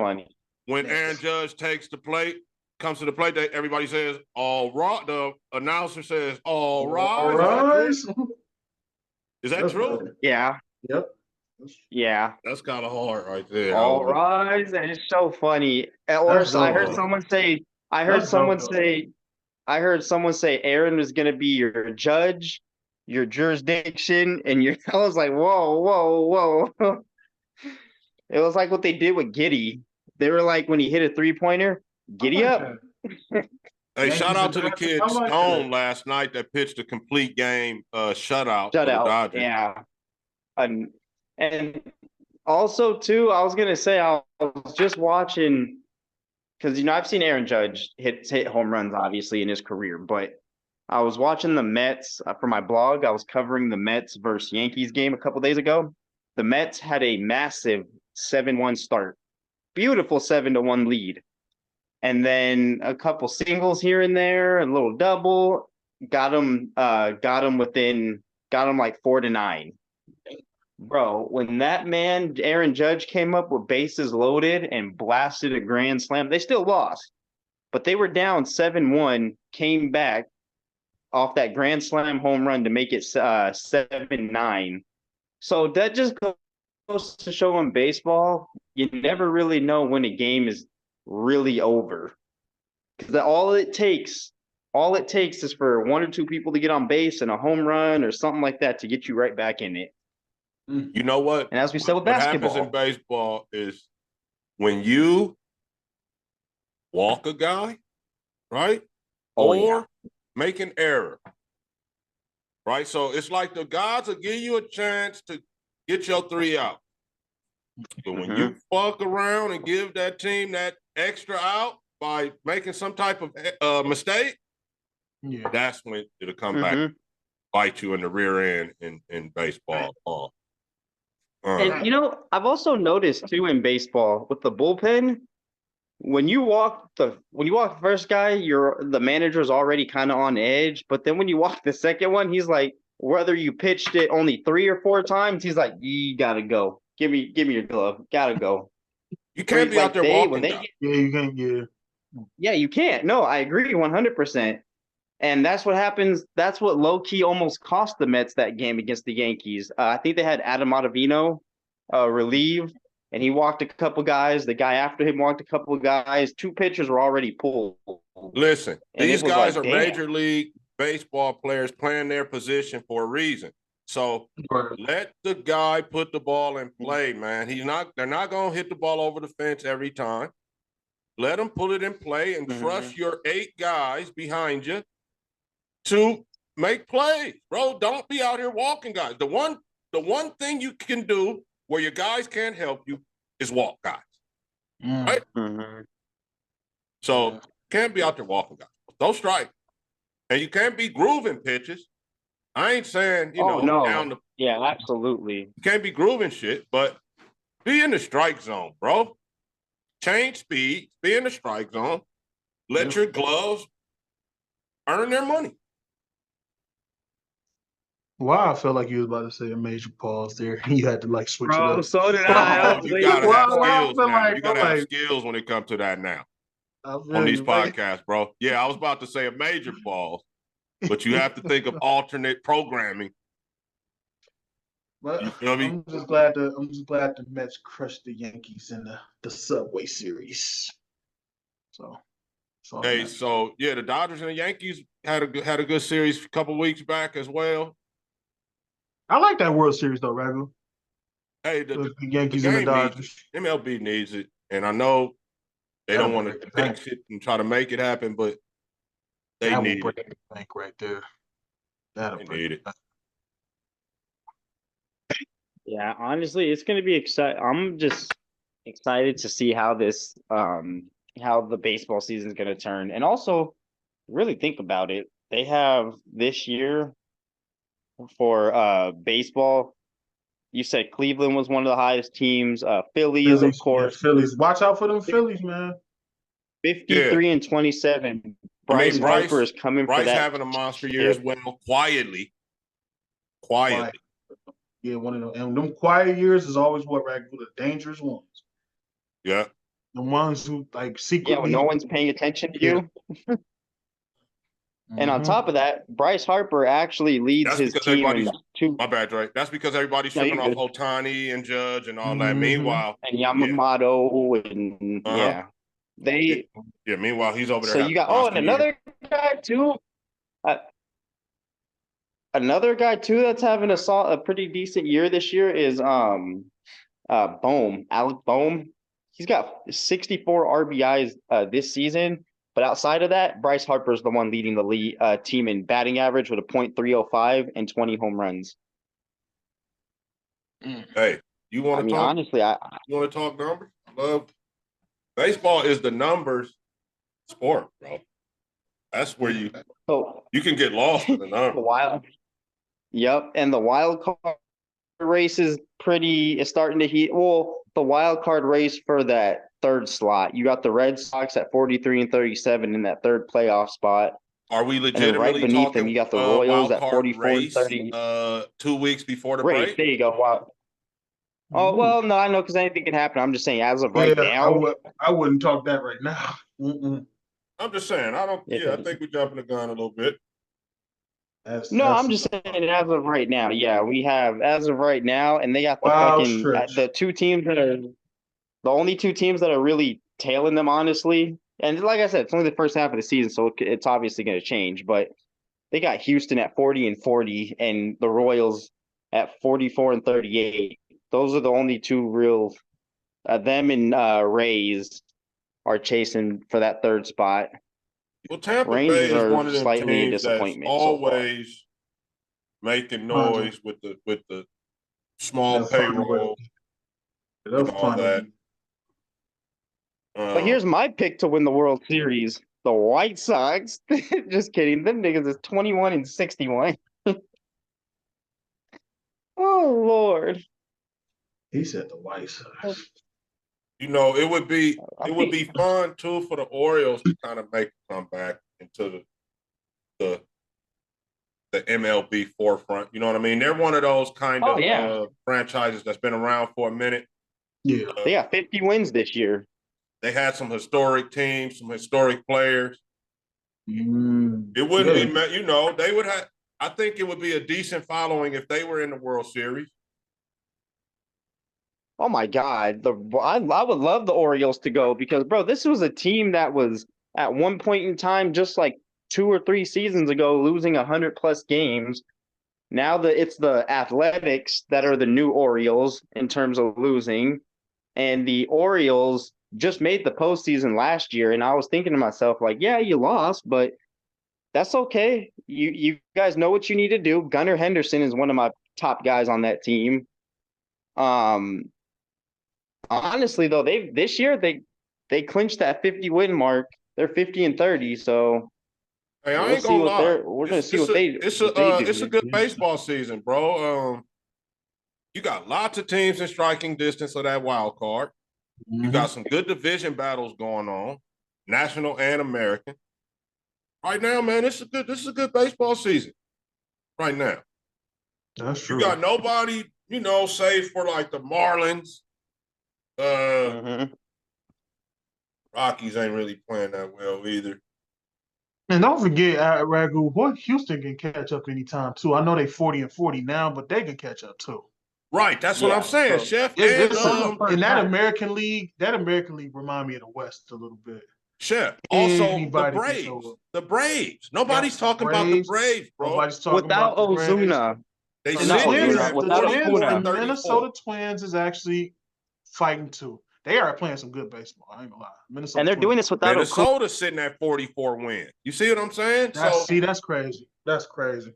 Yeah. And they're doing it too without Ronald Acuna Jr. with his ACL tear. Yeah. So that's what I'm saying. That lots of teams in striking distance right now, bro. Yeah. So, but in what's the national season? You got Phillies, you got the Braves, Phillies are the class of the league right now. Yeah, you got a few over there in the national, but that American League is just too much. Too much. It's gonna be an interesting year though. It's gonna be an interesting playoffs and stuff. It's gonna be a lot of fighting for playoffs. Hey, Coop, can we put a little friendly cigar or something on American League, National League, All-Star game? Of course. Well, you taking American? You just was talking about how tough they are. What's the wager? I don't know, something light, man. You smoke cigar? Yeah. What's your brand? Keep it simple, man. I like what's the chocolatey acid? I like the acid joints. Acid joints. Acid. Anything in the Cuban family, of course. Hey, put it like this. I never spend more than $30 for a cigar. I don't care what it was. And you don't have to spend anywhere near 30, but I don't go anywhere over $30 for a stick. Let's bet a stogie. I'll get you a box. Yeah, I'll get them sent to you. You get it sent to me. You gonna take American League? Now, is this an All-Star? I'm taking American League. Oh, the All-Star game. Yeah, I'm taking American League. I'll take the American League. What you want to bet, Dre? Uh-oh. Low-key lead. All right. That's right. See, y'all can do that. I can't That's get right up my alley. I can't get that right. I knew that was right up your alley. I'm with it. If it don't go out my way, I'll send something out. I'm a dip cigar dude. The Crown Royal joints. Keeping like you said. I got you, Coop. Dre, I know you somewhere local because I see you at McDonald's. Yeah, y'all local. I can't. What the heck? I would have to get some. Yeah, I would have to I ain't gonna tell y'all how. So I'm gonna pull up on you, Dre. Dre, me. Or I'll pull up on you. Yeah, American League for some grams, and then we got a stogie, Coop. I gotta send you yours, or you gotta send me mine. So is this a box?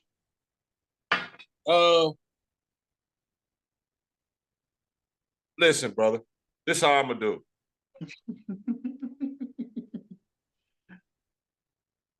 You can send me whatever. I already got in mind what I'm gonna send you. If I lose, I'm gonna hook you up with some cigar. Okay. If you lose, you do whatever you choose. The bet is cigars. Right? Cigars. All right. Yes, sir. That's it, bro. That's it. We ain't even got to. Legally bind is on camera. So your deal is if Marv wins, it's cigars. Okay. Cigars. Hey, that's a nice little friendly bet, though. Yeah. You could also do, you know what's going down in September. We can also get that return bet on that. So, yeah. I'm gonna need a bottle on that one. Oh, definitely. What you like? Remy? You look like a Remy guy. Nah. I'm a Douce. Oh, all right. Me too. Yeah, give me a good Douce. Yeah. My Douce getting low. The Douce is getting low on the bar anyway. So yeah. Damn, I gotta get a new bottle of Douce this weekend. So damn. What you say, Marv? You said a bottle? I said I got to get a new bottle of Douce this weekend because I'm super low. So a bottle of Douce it is then. Yes, sir. We'll do that on the Steeler game. We'll wait till for football season, but preliminary right now, bottle of Douce between me and you against Raiders Steelers. We trying to, if we can, bro, we trying to be in Vegas, right? But now here's the thing. I would rather, let's go to Vegas. Even if we just go over Isaiah's house or something and watch the game or whatever. Yeah, and like I said, I get an Airbnb, and we can I cook something. We can watch the game over there. I told Isaiah. Hey, bro, you know what? I got a plug on the Airbnb. Let's really do this. Let's really do it. I'm with it. Let's go. I'll get the spot. You sure? I'll get the spot. Just let me know how much you need, and then Matter of fact, I'm gonna tell my wife right now because it's my wife, one of her best friends. I'm gonna get the spot. What day is it? September 22nd? Cool. September is week 3, ain't it? Week 4? Let me see. When is it? Let's do this. 4? Let's get this. Let's do this, bro. Because y'all my brothers. Dre, I want you there too, even if you got to ride out there with me, Dre, because absolutely. Dre will definitely be at the shows, bro. That's why Dre will definitely you always be available. Oh yeah, I'm all. He said you. I do. He said you always be available. That's a little pause right there. No, in a good way though. Like October 15th? It is October 13th. Oh, that's gonna be beautiful. That's perfect timing. Oh, that's your. Didn't you say your birthday? No, my birthday passed. My birthday April. But no, that's because I'm moving, so I'm gonna have I'm moving to New York, so that's gonna be I'm gonna be free to do whatever. I won't have to really do no work schedule or nothing. So let me see. I'm gonna look at the calendar. Oh my God, that's gonna be that's gonna be. Yeah, just let me know how much I need. You bring your wifey? Yeah. As I was about to say, I know my girl gonna want to come too. Yeah. Listen, we'll make a trip out of it. Dre, bring your lady too. I'll cook us some food. We'll just watch the game. Ragu, it could just be for the weekend for real. We'll get there Saturday, stay Sunday, and I'll dip out Monday for real. Sounds like a plan, bro. So Friday is the 11th, Saturday is the 12th, Sunday 13th. So you want to 12, 13, 14. Man, that'd be perfect weekend. I ain't gonna lie to you, Ragu. That'd probably be perfect for real. I'm gonna get the spot for Saturday, Sunday, and Sunday. We can check out Monday. Yep. All right. Yeah. We'll let Isaiah know. That'll be it. Yeah. Tell Isaiah. Man. Whoever else, bro, want to show up. Whoever watches. That's gonna be lit. That is gonna be some fun shit. I'm with it, man. Just let me know. I'm down. I'm about to do this, bro. Y'all think I'm bullshitting. I'm about to. Oh no. I'm gonna send you. I'm gonna send y'all the after I hook up with my folks and get the Airbnb secured. I'm gonna send y'all the screenshot of that being secured for that weekend. That way you can start making your plans. Real deal. And just let me know what I need to put on. And Dre, like I said, you can ride with me if you need to. I ain't tripping. Y'all don't live that far apart, do you? Y'all don't live that far apart. I see him in the McDonald's. That's right. I'll be there for sure, though. I could then see the McDonald's from my house, and I seen Dre at that McDonald's when he was doing his. Remember, I was doing the show, and you was like, "Let me get to the house. I'm at McDonald's right now." You was right here by my house. Yeah. Oh, that's hilarious. Yeah, so you close by. Oh, we you live in Palmdale, right? You close by. Before then. Damn, boy. Y'all live super close. Yeah. Dre is right here in the town. You gonna catch me running, just not right now. I'm in the South, lonely. Damn. Where you at? You in Georgia, Coop? I'm in the South. Yeah, I'm in Georgia. Yep, I'm in Georgia. Sir. Nothing but a flight away. How you like it out there, man? We'll talk about it later. Hey, Marv, I was just about to tell you in Atlanta? Marv, I'm in a place called Buford. It's like 45 minutes from Atlanta. I'm like in the country suburbs, so not bad. I was going to tell you, Marv. So it's mixture. It's mixture. They got Spanish, blacks, whites. So Spanish, also a little bit of everybody. Man, I was gonna tell you, Marv. I'm not gonna say on camera, but I don't want to get in trouble because I know who's gonna watch later. I was gonna tell you. So I just started. Remember I told you I've been watching the network, the WWE network, and I'm trying to get to a certain year, and then so because my mom asked the other day, she was like, "Man, you watch this shit all the time." I said, "Because once I finish this, the only time I am gonna watch it is if we be on the podcast and say you bring up an old rivalry. I'm gonna be like, damn, I'm about to go rewatch that that year again." But I'm in 2008 with Chris Jericho feuding with Shawn Michaels. Oh, when you bust him in the face with that glass? Yeah, the Jerrytron, the Jerrytron 5000 or whatever. I remember. And then he punched his wife at SummerSlam when Shawn ducked. Yeah. And I was WWF? Yeah. I was reading up on that, and so Chris Jericho in an interview, I don't know if it was a few months ago or a couple years back, one of those. Yeah. But in that interview, he stated, that he said Vince McMahon at the time was very kind of like about having that rivalry because you already had Triple H feuding with Randy Orton and John Cena, and then you had The Undertaker feuding with Edge. Right. So he was like, he just felt like there may have been too many rivalries, but he said him and Shawn were like, no, we can do this. So Dre, what you don't know, bro, is you talking to original Hulkamaniac right there. Original. I know Ragu, bro. You're Ragu. We got to get you on a WWE podcast. Original Hulkamaniac. I saw him slam Andre the Giant. I used to pray, train, and eat my vitamins like Hulk told us to. Ragu was serious with it. Hulk was my guy, bro. My son didn't even tell you. My son didn't need to come on you guys' show. I'm gonna tell him. Yeah, bring him on. Yeah, both of y'all. He's a big WWF and WWE guy. Yeah, let's set that up. Listen.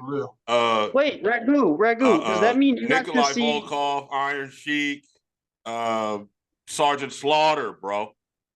I'm a G. I'm a G in the game. Yeah, so I might can't provide much context now, but I will definitely give some history. Wait, did you watch with your own eyes, Ragu? Did you see The Undertaker when he debuted? Yeah. When he first came in? Yes. I saw the first WrestleMania live. Okay. Dang, yeah, they're at WrestleMania 40 now. I remember when there wasn't no WrestleMania. That's wild.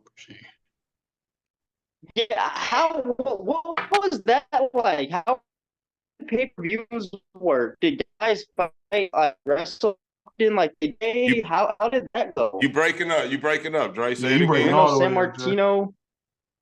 Gino San Martino, yeah. My bad. Yeah. I had to get in a better area. There we go. It don't sound like you're in a better area. Oh, I'm breaking up bad. There we go. Yeah, that shit. Wow. What about Gino San Martino? Now I had to move. It's my Wi-Fi. There we go. Can you hear me? Yeah, I can hear you now. Bruno San Martino was another one. Like, how did pay-per-views back then work? Before what pay-per-views were they? So it was there were two sort of like cable TV competing entities at the time. There was Select TV and On TV. They would both offer the pay-per-view for the wrestling for WrestleMania. Mm-hmm. So you would pay your little extra to your cable, basically. And then you would be able to see the WrestleMania. Absolutely. Yep. And I'm glad we were able to get this off because I need to get this off my chest, Marv, Ragu. So I think what was it? That was that Hulk and Dre in the first one, right? Was that? But there was an old buddy of my dad's. So look, I remember when Macho Man first arrived, him and Elizabeth. Damn, Macho Man. I'm telling you. I used to do the Cobra Clutch on dudes. Actually, pause. I know that sounded way out, but I used to actually Not really, because we know what the Copa clutch is. So yeah, squabbles. Yeah, I'll Copa clutch a motherfucker back in the day. I suplex you. I suplex a motherfucker back in the day. And this is real fights in the hood. Right. I'll pick a nigga up and suplex you. And then, right on into the rock era with the jabronis and the choke slams and all that, bro. Mm-hmm. So yeah, hey, I don't fuck with the Monday Night Raw pause and all that now, but my son do. Ragu Jr. does, and yeah, man, I'm a G. We gotta get y'all on the show one day, for real. I was there when Macho Man beat Hulk, right? Damn. I'm glad. I was gonna. Dang. You know what? You guys remember The Natural? You remember The Natural? I do. Hey, Ultimate Warrior? Ultimate Warrior. Ultimate Warrior. Yeah, man. These are my guys. R.I.P. Yes, sir. Iron Sheik. Ultimate. Nikolai Volkov. Ultimate Warrior. I said Ultimate Warrior. He's Ultimate Warrior, right? Jimmy Superfly Snuka. Did you say Jake the Snake? Jake the Snake, $1 Million Man as well. Ted DiBiase. My God. $1 Million Man as well. Ted DiBiase, yep. With his theme song. All them guys, man. Yeah. Hey, I'll jump on if y'all do it like a nostalgia show or whatever, I'll jump on there for sure.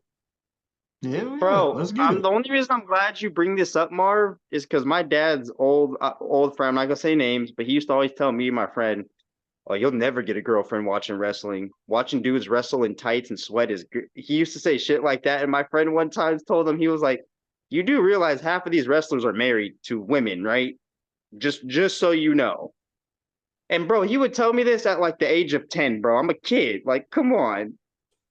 You should call him out right now. You should call him out right now. I'll never forget it. That shit was so like, and my friends used to look at him like, who the fuck? Like, who is he to talk shit like that? Like, just because you didn't like it in your era doesn't mean that no one else did. I don't like real wrestling, the sport, like, that you play in high school, because wrestling on the floor in tights with a sweaty man or male is not cool to me. And I don't like watching it in the Olympics. But I feel like WWE wrestling is something different. And I'll be honest with you, in the UFC realm, when they on the ground and pound thing, it doesn't sit right with me, bro. I'm telling you, it does. But the wrestling that the WWF/WWE does is definitely some different shit, and I can tolerate that. But yeah, that on the ground, that's y'all know what I'm talking about, bro. Yeah, none of that. Got on a onesie and shit. Yeah, nah. None of that. I agree with that dude that used to say that shit back in the day, Dre. I don't fuck with the real wrestling, bro. With the sweaty man. Oh no, he was talking about WWE. Oh, he was talking about WWE. Oh yeah, I would call his name out. Be like, "What's up?" No, yeah, WWE he was like, is what it is. Yeah, WWE was something different. And honestly, too, he used to tell me the shit that used to piss me off is like, because I was born yesterday at that time. I was 10, 11 years old, and he's like, "You still watch that shit?" And to say stuff like that, and I was like, "Bro, you do." He'll say, "It's fake, right?" No shit, Sherlock. You know what it is? The moves are not fake. You're not taught how to fall off a ladder. You're not taught how to do a moonsault off. Let me make one thing clear, though. Scripted. I am original Hulkamaniac. I don't fuck with Randy Savage like that. I don't fuck with anybody that was anti-Hulk. He was like Hulk Hogan all the way. No Ric Flair. Hulk Hogan. Hey, Ravaging Ric Flair was cool. Don't get me wrong. The Natural was cool because he was a brother. But other than that, bro, I was praying, Junkyard Dog. training, and eating my vitamins, bro, like Hulk said. You understand? 24 And inch time. You understand? That's crazy. Yo. I remember I ended up seeing Hulk later in a bar. He didn't even look my way, bro. I was like, damn, this motherfucker racist, and he be talking all that shit, but I think he low-key racist. Yeah, he racist. Yeah, I think he is. Terry something is his name, ain't it? Yeah, nigga. I ended up seeing Hulk for real in a bar. Like, his name and my homie that was with me, shout out to you. Remember who was with me? We see that nigga Hulk. But hey, as a youngster, yeah, man, I think Hulk, man. But I pull off this. Y'all want me to Hulk this? I Hulk this motherfucking shirt right now, bro.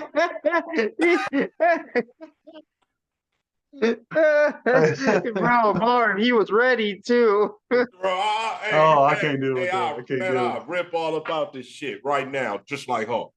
That's a nice North Face shirt. Don't do that. I was also gonna tell you too, Marv. I was watching that Chris Jericho interview, and he said, so when he first got back in 2007, they said they wanted him to transition into more of a heel, get back to that again. Mm-hmm. And he was a heel before, but his 2007 return, he was a face. He played a face for a long time. And then he goes to Vince. He said Vince would say, like, the fans aren't going to buy you as a heel right now.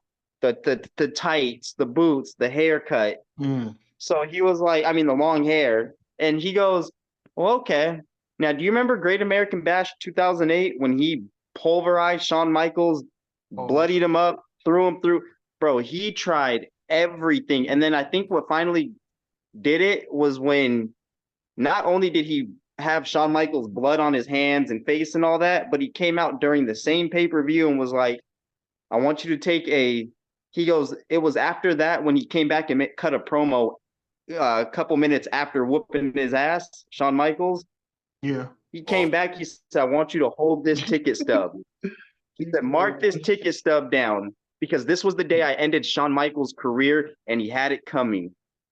Dang. And I was like, finally, he goes, that's what finally was like, that's where the fans were like, okay, now I think I can kind of believe him as a heel now. And then he had Lance Cade. You guys hip to the British Bulldogs at all? Mm-hmm. British Bulldog? Very. British Bulldog is he's etched in history. No, it was a tag team duo. British Bulldog.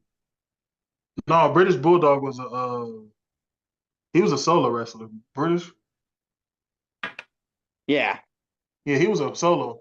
You mean? It's some British Bulldog tag team. It's a British Bulldogs tag team. I remember Junkyard Dog. Oh yeah, JYD. Absolutely, yeah. He was one of my guys. He was one of the originals. Junkyard. I ain't heard that name so long. I ain't heard Junkyard so long. I haven't heard the abbreviation of JYD since Jerry the King Lawler said it in 07. That's the first time I've heard the abbreviation. The with the dreads? The brother? Booker T? Yeah, Booker T. JYD. Hey, yeah, JYD. Five-time WCW champion. The Spinneroonie. So hey, back in my day, it was the heavyweight, the Intercontinental, and the tag team. What do we have now? So it's still like we still have the heavyweight, but it's now like me and Marv's era, not talking about today, but like when we were watching it, I had the World Heavyweight Championship, the WWE Championship, which were the two major titles, and then the second title to that was the Intercontinental and the United States, and then the tag team. Yeah, I was about to say the Intercontinental will never die. Oh no, that the US title was title always second tier, and then you had the tag team was top tier for the two guys, and then you had the heavyweight champion. Yo, we got to get Marv on one. Marv, we got to get Ragu on one of these shows, man. Sure, yeah, we're gonna have to set that up with you, Ragu. For real. Yeah, man. No, I'm a G from that shit. I feel you. We could definitely go nostalgia too, and it was funny, low key. And seeing because he can go with y'all on this modern shit. He know about all that shit. When your next off day, OG? Shit, tomorrow. Besides tomorrow? Damn. Yeah, I work tomorrow. Besides tomorrow, next Thursday. Yeah, we got to set something up for real. Yeah, everybody off the 4th but me. That's crazy. Everyone. Yeah. Hey, that's cool. But bro, Triple I'm pay. telling you, man, Triple pay. if you ever go I'll take back, it. Ragu, to some previous episodes with me, Marvin, Ray, and Isaiah too, we had a cast where it was all WWE, and you know what made it cool, Ragu, was everyone's background, because I'm so used to everyone having a sports background. Everyone had a specific superstar, and that was cool. Yeah, we got to get you on, Ragu. I'm a Hulk, but I fuck with The Rock too, though. For sure. Yeah, I fuck with The Rock. The Rock was the guy that made me, as a grown-up, be like, I used to sit and watch that shit with my son. When The Rock when The Rock was the shit, I used to watch it with my son. That's how I know about choke slamming a nigga and candy asses, jabronis. You feel me? Or when The Rock made fun of, and that's another thing too. The Rock brought a lot of comedy too. He did. He did. What was funny when he ripped on NWO on Hogan and Hall and Nash, he went up to Razor Ramon. He's like, Razor Ramon, Chico. When Hogan had the black mustache. Yeah. When Hogan had the brunette mustache. Yeah. Yeah, I must admit. Hey, I'm that like, reminds what me. you doing, man? What are you doing? Ragu, how did you feel? I'm so glad you said you're a Hulkamania fan. I just got to ask though, because I wasn't there, alive to see it, but what was the feeling like? Two things. Number one, how did you feel when he went to WCW? And number two, when he went heel? I'm not even aware of what you're talking about. So. Oh yeah, bro. So Hogan had left the company to go to WCW, where of course he started the NWO with Nash and Hall. But when he got to WCW, that was in the late 80s, early 90s. Really? And he went to WCW. The fans blew it. He came with his, yellow and red, his his normal, his colors. And everyone was like, oh my God, Hogan's in WCW. Like the fans were going crazy. And then he turned his back and became a bad guy. And I got to say. And that's Blackbeard Hogan, right? The bad guy. Hold on. Yep. So no, I'm not a fan of that Hogan era. Man, I'm just wondering, because I know you said you're a Hulkamania fan, so I was wondering, like, how do you feel when he left? I'm a Hulkamaniac. So yeah, I didn't support that, right? I didn't support him leaving. By that time, I'm moving on to guys like The Natural, Ultimate Warrior, guys of that nature now. When Hulk did that, so I do know what you're talking about. When Hulk did that, that's when I moved on to The Natural and Ultimate Warrior as my guys then. Because, Hulk tripped. And because I was always, back before they start calling it WWE, I was always WWF guy, World Wrestling Federation. And also, do you have the Peacock Network? I do. You do know? I'm sure your son watches it. Now, I do have respect for is it the Von Erichs? The Von Erichs, yeah. They weren't WWF, but those were the one set of guys that I do respect from the other set. The Von Erichs. I think it was 3 of them. Yeah, 3. I believe it was 3 or 4. I think it was 3. I got cut out in a minute. I got to go pick that family, low-key. And I was just gonna say though, watching wrestling, bro, at that time. So you said you had the Peacock Network. So if you ever get an opportunity, so that's what I did for years before the network was even a thought. I used to always tell my friends like, "Damn, I wish we can go back into time and watch all those old matches." And YouTube has them, but they don't have. My son watches that network. So. Yeah, bro, I started from 1993 and I'm now in 2008. So now I can say I've seen every show, pay-per-view, rivalry, match. It is so cool. Like the So network go is the back closest another thing dime, possible. and you might get to where I am. Mm-hmm. I Oh man, gotta cut out in a minute, y'all. I gotta go pick baby girl up in a minute. All right, just to end this real quick, did you know back then, Marv, in the I think it was 60s, 70s, and no, just the 60s and 70s, when they would have a ladder match, 60s so you know how our ladder match today it folds out on both sides, you can both climb it. In the back 60s then, and 70s though? Yes, they had the only ladder. I'm not familiar ladder with that they nothing in the had. 60s and 70s, bro. The only ladder. I don't know nothing about the 60s and 70s, bro. Look, Marv, you're just gonna trip you out. The only ladder that they could use for a ladder match isn't the ones that we have today, where two people can go where you're safe. This was one you know that one single ladder that gets you up to like the highest of highs, like if you're roofing or something like that. Uh-huh. So it was one ladder. There was no side. Just one ladder. And the referee would put it in the middle of the ring, and the referee had to hold it for you while you climbed up it. And it's a one-sided ladder. Wow. Hell no. Those referees didn't look strong enough to hold that shit. Absolutely not. I don't know nothing about that, Dre. I'm sorry, bro. A single ladder, bro. No, never. Hey, Coop, we talked about so much shit on here, bro. I don't even know what to give me a title for the show, bro. Call me later, text me or something with a title. This shit is crazy.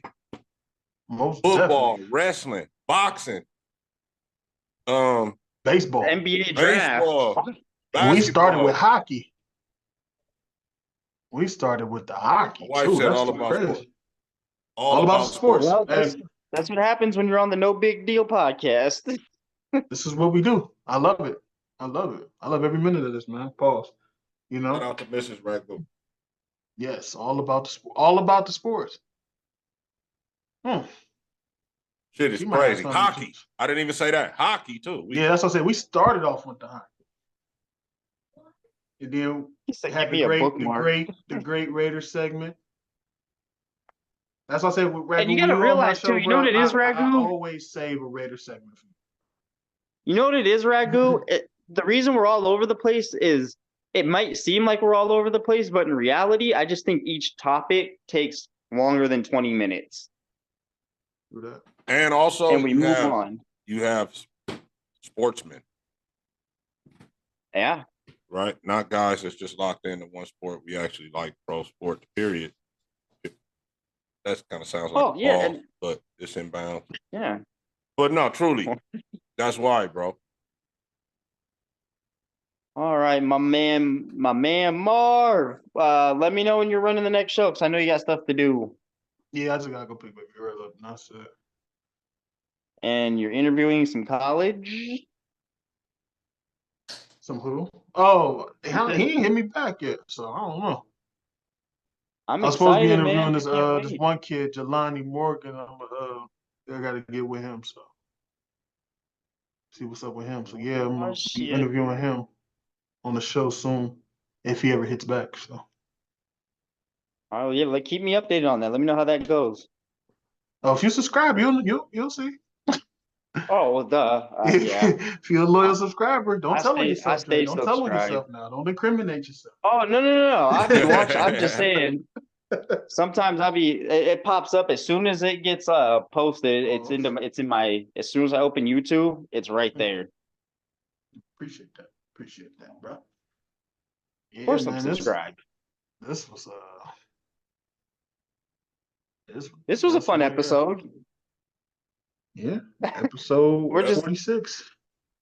And just so you know, we're still thinking about you, Ray and Isaiah. We know how part of this is you. We know how much a part of this as you are.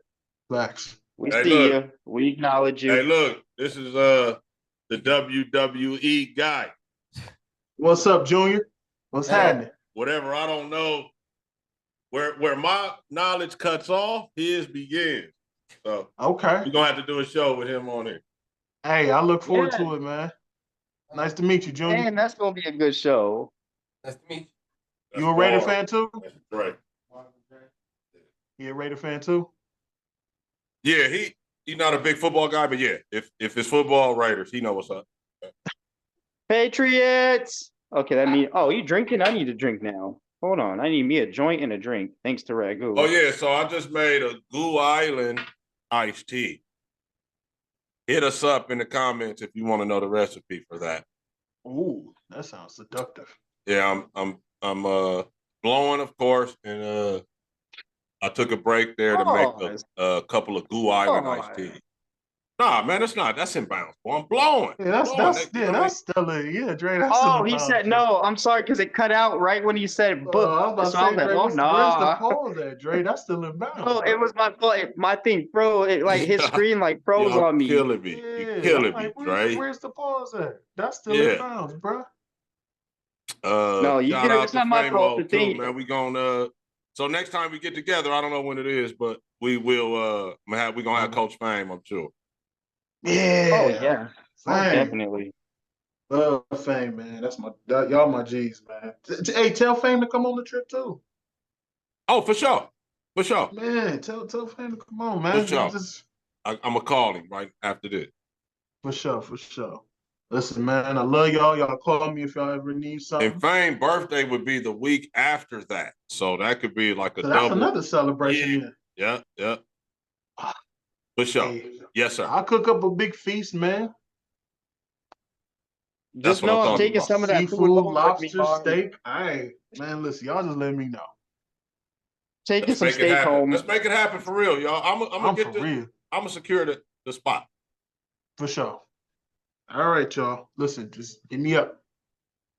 Yes, sir. Y'all have a good day. For sure. Go Raiders. Go Steelers. Go Patriots. Nope.